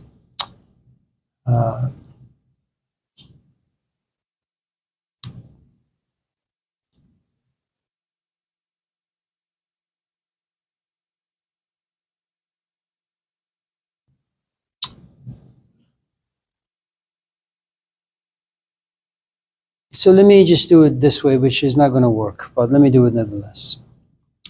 You have small children, they're very young, and you see them every day. And once they get to like junior high, you're going to ask them lots of questions. Once they get to high school, you're going to ask them more questions. Your relationship is going to be different with them now than it is like 5 years from now. At a certain point, because you come from a culture that enjoys education, respects it, you're going to ask your kids to apply to big name schools, Harvard and Yale and Princeton and NYU and Brown. And eventually, let's just say your son or your daughter says, Mom, I got accepted to say Brown. You've been a mother for the past 18 years to this kid, you know, You're going to say, well, that's great. It's going to be very, very exciting. But then every day you realize that various parts of his room is going to be boxed up. And he's going to put the boxes on the porch, ready for UPS or be put in the car or U-Haul. And then it dawns on you that your son is actually moving.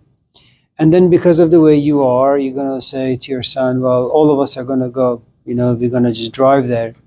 And we're going to make your room. And I'm going to make sure everything's okay. And then we'll drive back.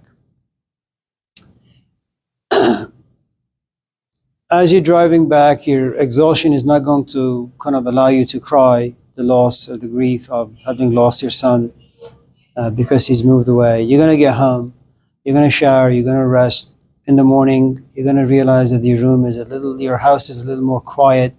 You're going to walk and clean up, and then you approach your son's room. You're going to open the door, realize there's no one there. You're going to call him. But there is a sadness or grief that's going to come to you. And you're going to sit on the bed, maybe cry, depending on your relationship with your children. And you're going to feel as if there is a loss. As time passes, what you realize is that speaking on the phone is enough. See him once every 2-3 months is enough. I mean, you have the capacity now. You have a thicker skin now. And I think our approach to death is very much the same way.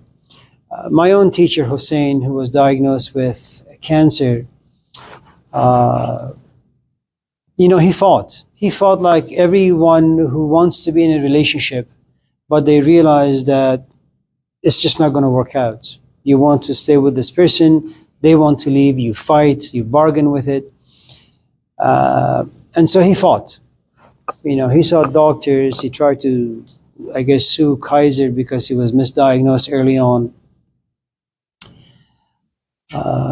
At a certain point, because he was a good teacher, because he was an author of books, he was a social activist, he came to realize that this is not a life that he wants to live. So he told his wife at a certain point that, listen, I have fought enough. I want to starve myself to death. And it's something that cancer patients often do. And he did. If your question is, does there come a point for us where we simply accept that we're going to lose something small or something big, such as life? The answer is yes. In acceptance, is there peace? Yes. Prior to that, the struggle. You fight. You fight to live on. You fight to protect. You fight to hold on. That's what we do with everything. Imagine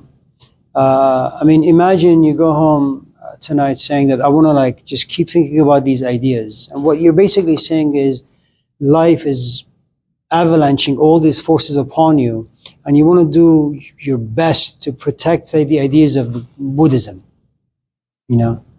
At a certain point, 10 minutes pass by, you realize, you've been thinking about Conclave the movie. Despite your best efforts, life just takes it and you just accept. You accept the fact that you have no power. And that's a great amount of freedom.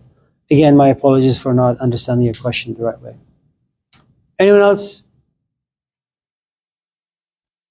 It must be 8 o'clock. Yeah. Is it 8? Almost 8? Yeah.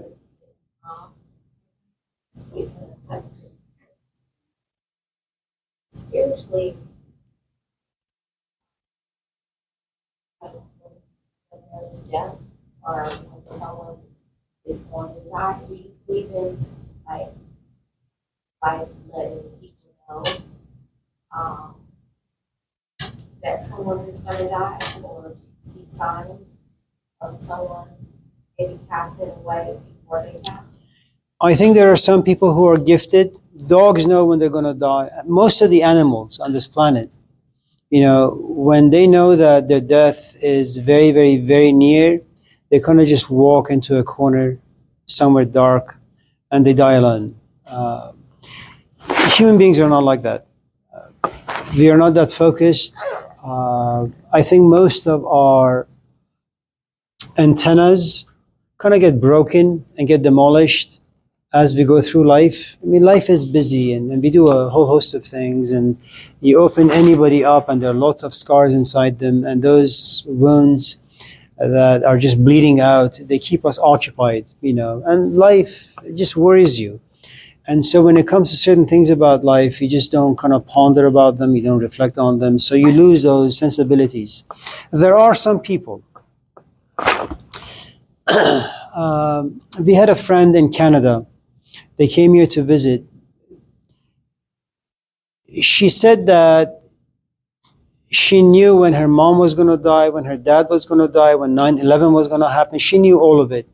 And she said that there came a point in her life where she was so tired and so exhausted and so angry and at knowing how the future is going to be, that, and she was religious to some extent, that she sat and prayed for weeks because she wanted this gift to be removed from her. So do some people have certain magic inside them? I think so.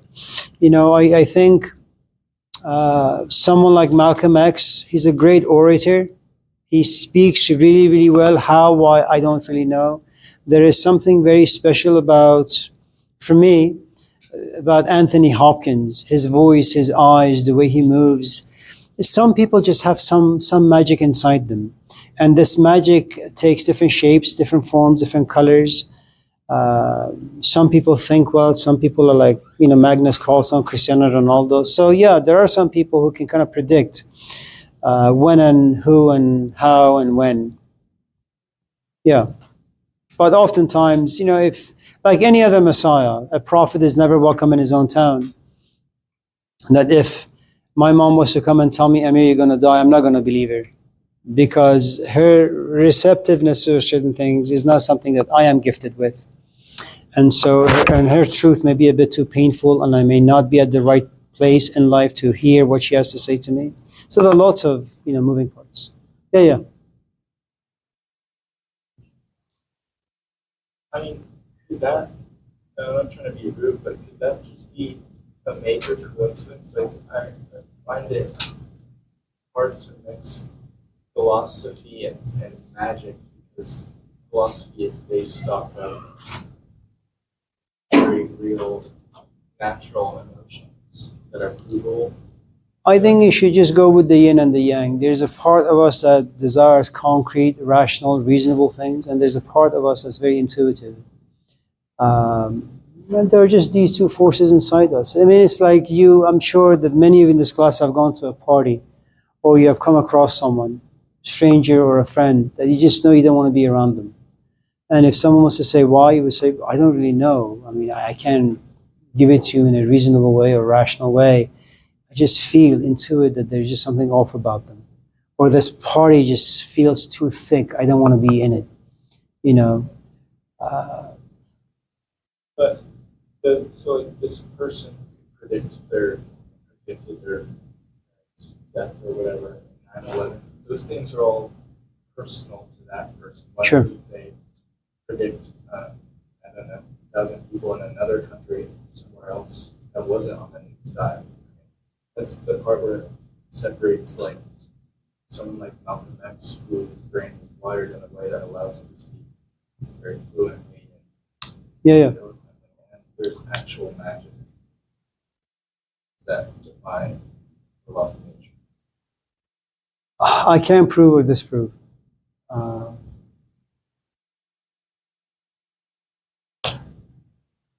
Yeah, that's kind of a stupid question. No, but the question was good. It just, I think life can sometimes be stale, and movies like Harry Potter and Lord of the Rings can be very inspiring. And once in a while you find people like, Dumbledore. Anyone else? Allahu Akbar. Let's see, thinking about like not predictions, but where even like God placing people in the right place and time, like you're on your spiritual path. No.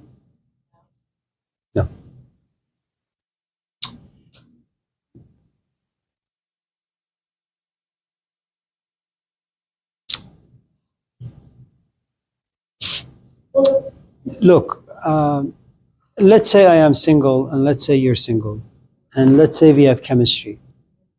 Okay. For us to work, a lot of things must come together harmoniously. I need to have a job. I need to have money. You know, I need to be mentally healthy, emotionally healthy. You need as well. We also need friends. You know, because you and I, we're not an infinite well of creativity and wisdom and excitement. At a certain point, your well is going to run dry, and so will mine. You know, you need to be at a place where you're just done window shopping. And I am done window shopping. There must be a place where you've overcome certain addictions that are just bad for your life, and true with me. Should we desire to have children? The truth is, we can't do it on our own. It's too much. Ask anyone who's got kids. You need aunts, you need uncles, you need grandparents, you need parents, and you need to have enough money to live in a nice, relatively nice environment. You know, lots of things need to happen. Now, could you say that God placed me and you together so they can kind of feel this chemistry that you and I share? Sure, let's say, fine, why not? Is that enough? No. Even if you were to kind of run into a Jesus Christ, you may not be ready to walk away from your life. Now, that doesn't mean that he's not going to inspire you. He is. Is he going to have the power to tempt you to walk away from your life? Absolutely. Is the gravity of your life stronger? Yeah, than Jesus Christ? Absolutely, because it's too much to give up. I mean, ask any alcoholic or anyone who's been addicted to anything that they try to overcome. The old life will pull you back. I mean, you really have to be at such an interesting place in life, and you must have cultivated so much capacity and stamina to simply walk away, you know, or come to realize you need to walk away. Elijah? Well, Yeah. the reason why I asked is because, so sometime around last year in December, so I used to work at this job where I worked with people that were mentally ill, and a lot of tragedies would happen, and the people would have manic episodes and a lot of different things. And last year, like one of the clients, and I would always go to that building like 2 days out of the week. And long story short, this client became really manic and decided to come down from their unit and shoot one of the assistant managers in the face, where she had to have reconstructive surgery on her face, and then shot someone else. And I'm like, oh, I'm glad like I removed myself out of that situation and went to another job. And so I was like, I wasn't in that right place at the right time where that could have affected me. But I was gone. I was far removed from that situation, doing a different job.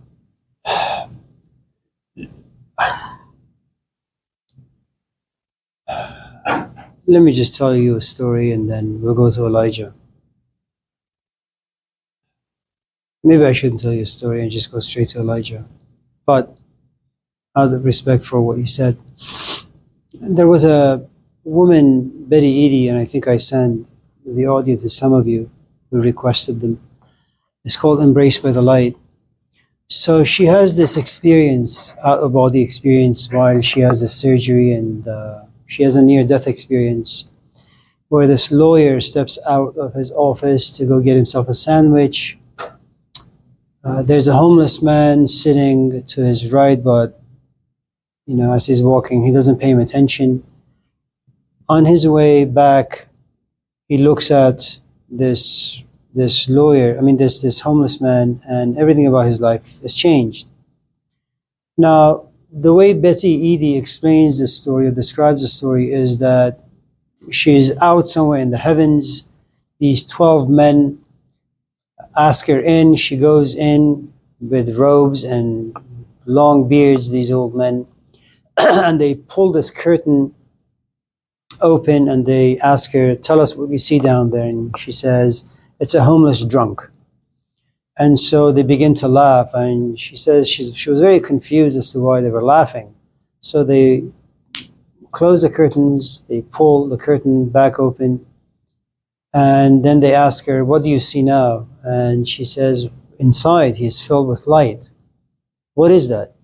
And he says, "Well, this homeless man chose to come to this life being homeless and being a drunk, and sit right there so that this lawyer on his way back to the office could see him and transform his life from being a lawyer for the corporate for the poor and the homeless."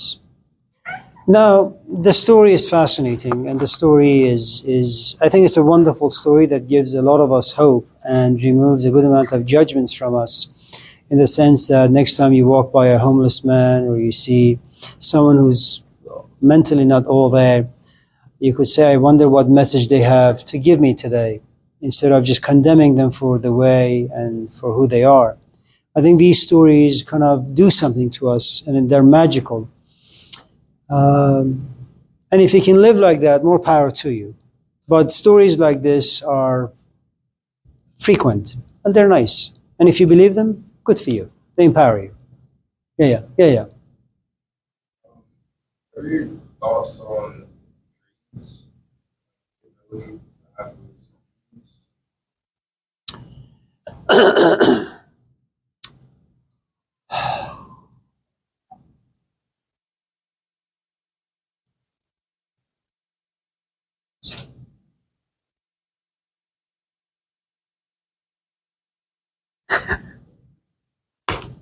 You know what it is, Elijah.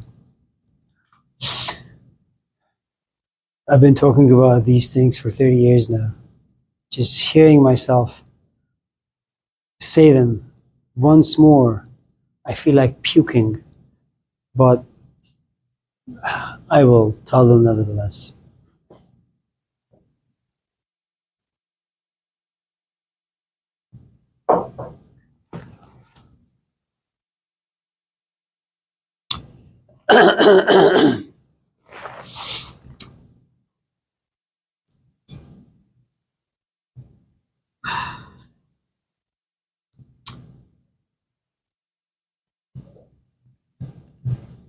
Life creates events. Events impose themselves on you, and once imposed, they create pressure. Some pressures you can release in life. Some pressures you can't release in life because you can't see them, you can't touch them, but they are there.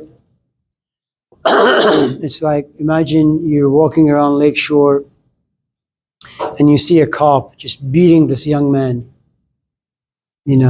like Rodney King style. But, you're just a tiny man,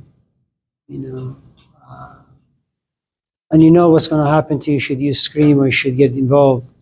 So you're going to just look at it in horror and just walk home. And it's on your mind, but eventually that particular narrative gets overridden by some movie you want to watch. And so you sleep and you have a dream. And in the dream, you will watch yourself or see yourself on a horse with a sword or a gun, or you're in a mass movement scenario and you happen to have the microphone and you're screaming and thousands are screaming your message back.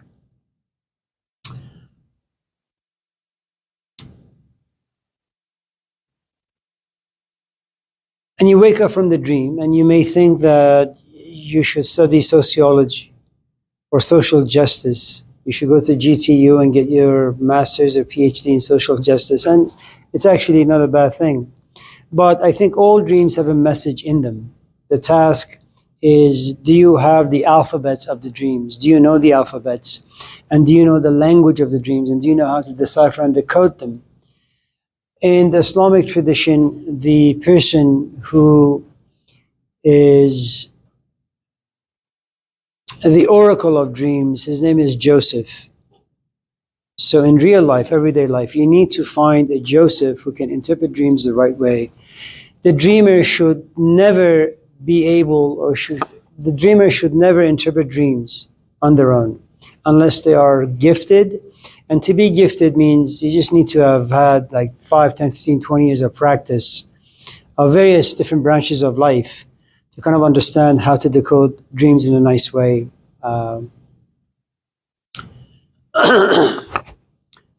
A good portion of our dreams have to do with just our physical lives and the amount of assaults we suffer on a daily basis. And sometimes you dream, and those dreams, again, remember, they're there to release tension and pressure.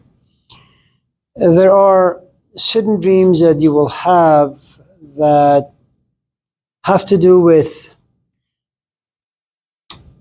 let me just do this differently. There's a category of dreams that they just come from places I don't know. They're like gifts. You know, it's like you have a dream that, let's say, semester is coming soon, next semester, and you have a dream about sitting at going to Laney College, sitting in a classroom, and this woman with long hair, glasses coming in, and she's talking about, I don't know, sociology.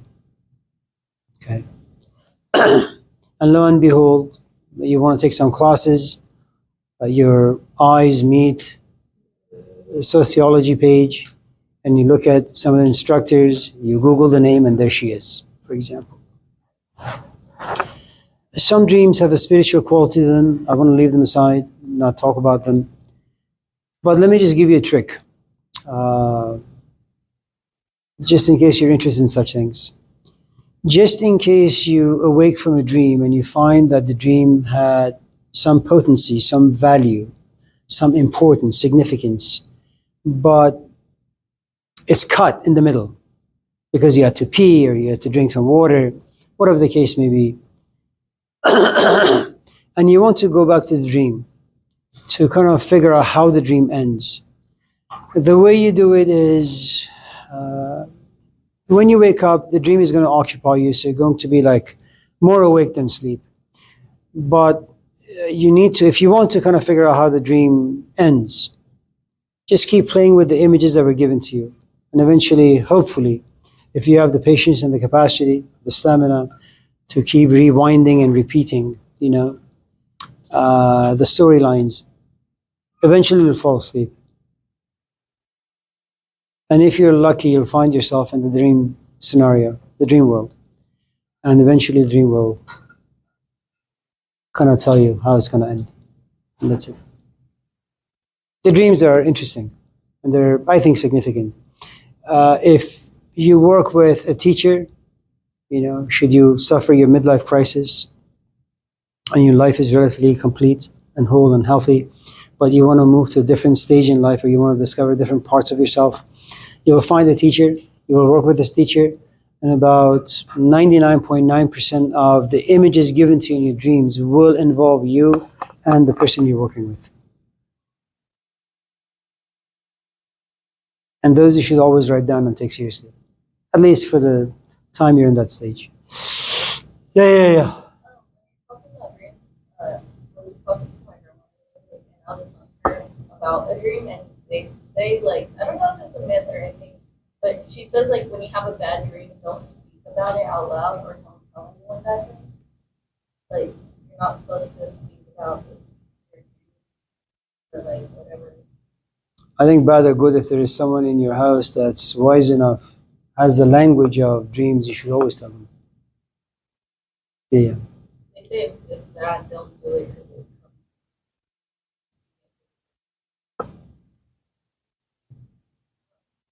We don't have that. We don't have that tradition, but you guys do. Yeah, Matt. And then one A. Yeah, Matt. You mentioned Anthony Hopkins. Right. Did you see the movie came out in the last couple of years, but Anthony Hopkins plays Freud and some other guy plays C.S. Lewis, and they like spend an evening together during the blitz. I haven't seen it. Is it good? Fictional conversation. They only wrote letters to each other. No, I haven't seen it. Maybe you want to check it out. Was it good? I thought it was pretty. I'll go watch it tonight. Yeah, forgive my wife and kids. Thank you. Yeah, 1A.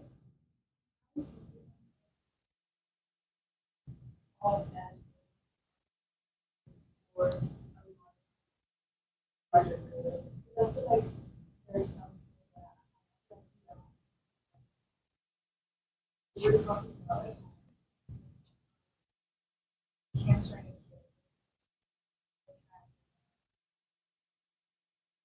there's a lot of So going back to Embraced by the Light by Betty Eady,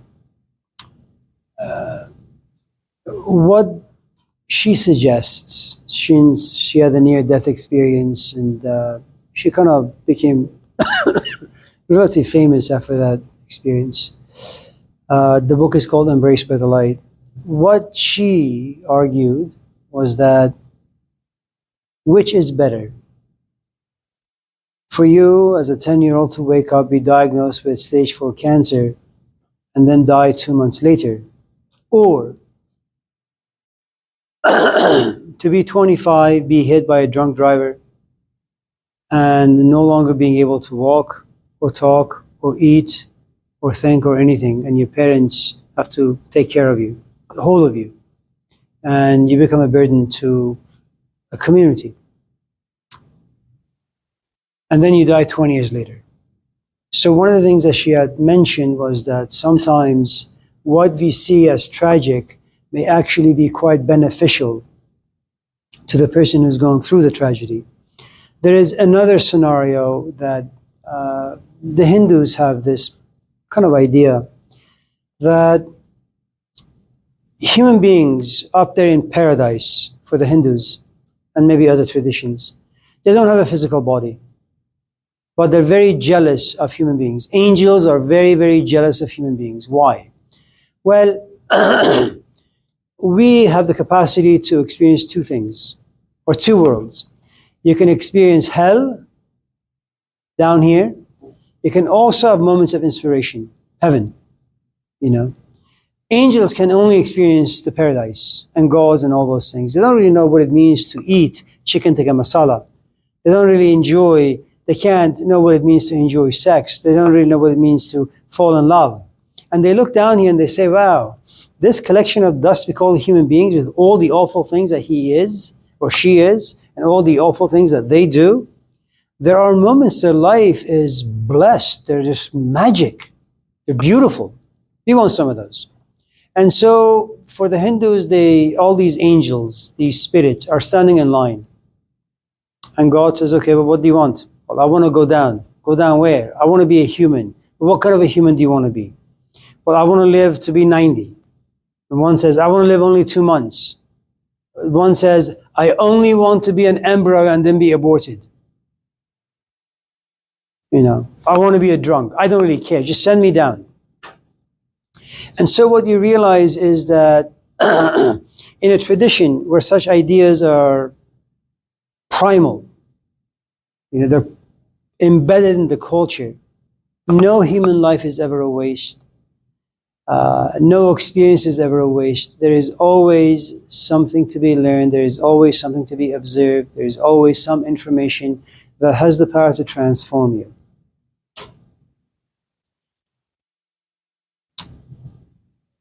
Here is the thing.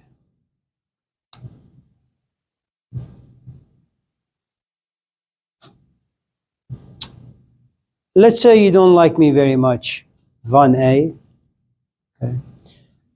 And let's say that my phone all of a sudden begins to ring and I realize it's my mom, and I know that my mom never calls me during my class time, but she calls and I pick up and she says, Amir, right after class,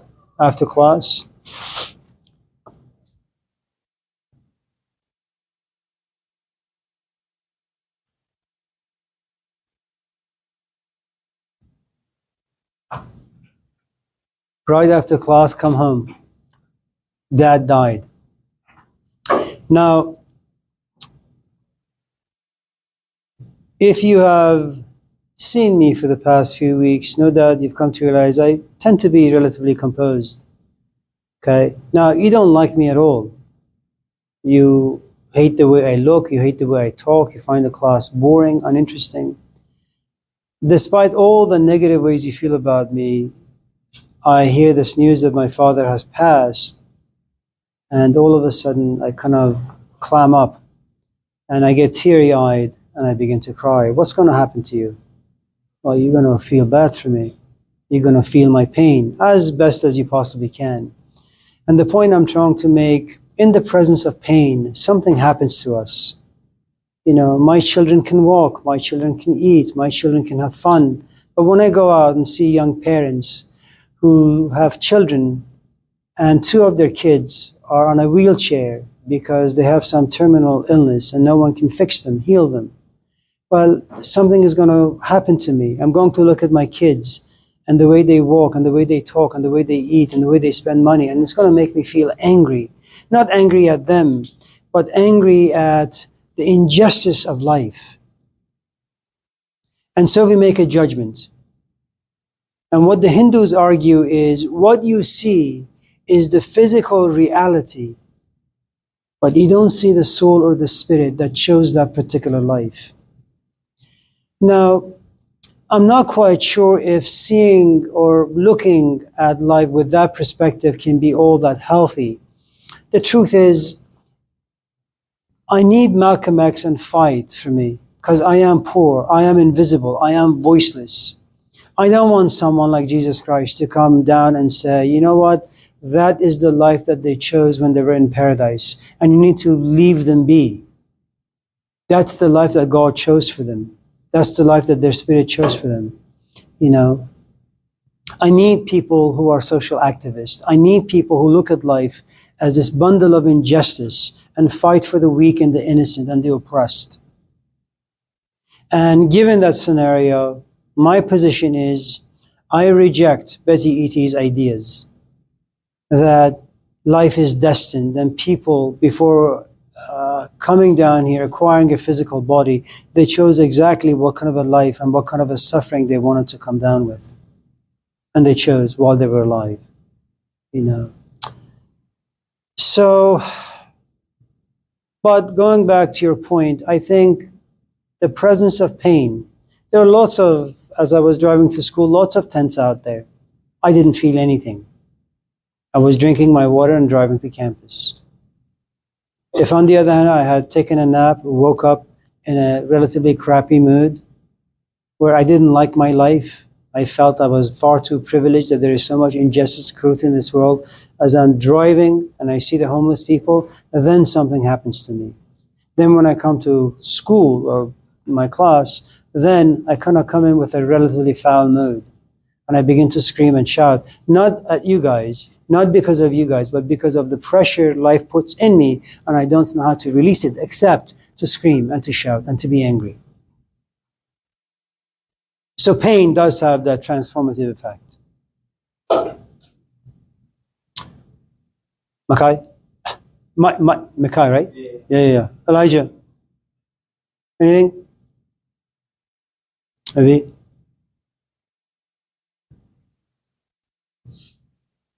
Let's just have like 2 questions and then we'll go home. What time is it? It's 8:15. 26. Well, it's 8:15. Yeah. So, is it important to find like the joy in the pain?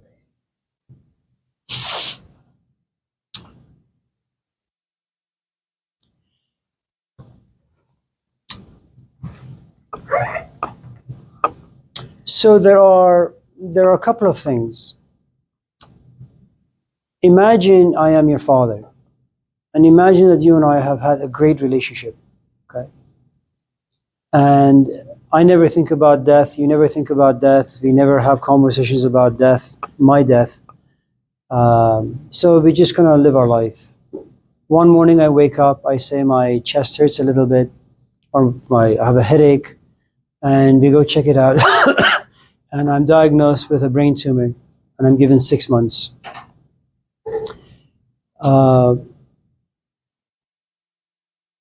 You're 25, you have a wife, you have a girlfriend, you have a wife, you have children, you have a nice house, you have jobs. So your life is full, but nevertheless, you don't live very far from me, maybe 5-10 minutes away. the news saddens you. Okay? And now you live in two worlds. 3, 4, 5 maybe. That you have your kids, you want to be with them. You have your wife, you want to be with her. You have your family, you want to spend time with them. You also have a father that you love, and you know he's dying, and he's dying a very painful death. So what you do is, after you've overcome some grief, and you can't completely overcome it, every night you come to kind of take care of me, because I can't do anything on my own anymore.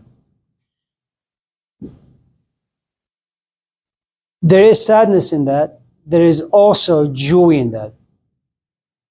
Okay? That you are fighting for me. You are fighting for my comfort. That in itself gives you a great amount of joy without you recognizing and realizing it. Okay? Now, there comes a point where you taking care of me, having a full life, becomes one of frustration. Now, it's not because you're mean-spirited.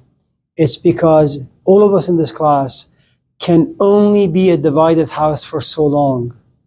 It's exhausting seeing your father slowly diminish. It's frustrating in the sense that you can't overcome some of the emotions that are in direct relationship to what's happening with me, and you have to be there as a witness. It's fighting going home and not being completely there for your wife and your kids. It's also, it gives you a good amount of joy imagining my death, because now there in my death you will once again find your freedom. If you also look at my death as a training ground for you learning how to die. Okay? If I'm angry, you're going to say, when I get sick, when I'm approaching death, I'm going to be as gentle as I possibly can. I'm going to be as unburdensome to other people as I possibly can. Okay? Sometimes if you happen to be in the right space in life, you can be a good student and I can be a good teacher. You observe all the ways that I am and you don't like it, and yet you're still decent enough, kind enough to take care of me. At the same time, you take joy in the lessons you're learning from it. And it's one of those scenes that you'll find in the strange life of, the death of Ivan Illich, where Illich is this man, he's prosperous, but he's dying, and this young kid is taking care of him. I mean, really, really well. And Illich at some point says, why don't you go out and have fun with your friends? Why are you taking care of me? He says, well, because I know eventually I'm going to get old. I know eventually I'm going to get sick. I know eventually that I'm going to die a miserable death, and I would like someone like me to take care of me. So you are my teacher, you know. So, but that takes a while, because first of all, you as my son and me as your father, the news is going to hit you as a shock, okay? And shock always creates confusion because it removes power from you. And then you try with all of your might to bring power back. Why is this happening? Why me? Why him? Can we go to Kaiser? Is there a remedy out there? So you try to kind of figure out if there's a way out of this, only to realize there is no way. Okay? And then you got to figure out what to do. And then once the dust settles, only then, if you have gained some sobriety and if you become a good student, then you say, you know what? When I go home, my wife is going to scream and she has every right. That's fine. I'm just going to keep my mouth shut. I'm going to go to my father. He's going to scream because he'll say, son, you're so late. And I'm going to be fine with that. There comes a point where you become a stoic. You can just take things, but you're not going to react to them.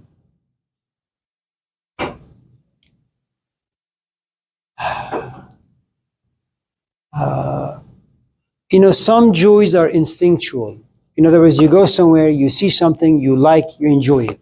Some joys need training. Things are really, really sad and depressing, and yet you take joy in the small things that they can offer you, because that's all they can offer you, small things.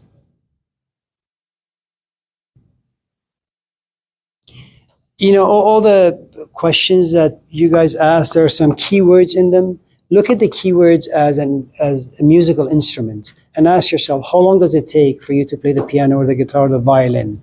That's how long it takes to be trained in learning how to be joyous. in circumstances where only you see misery.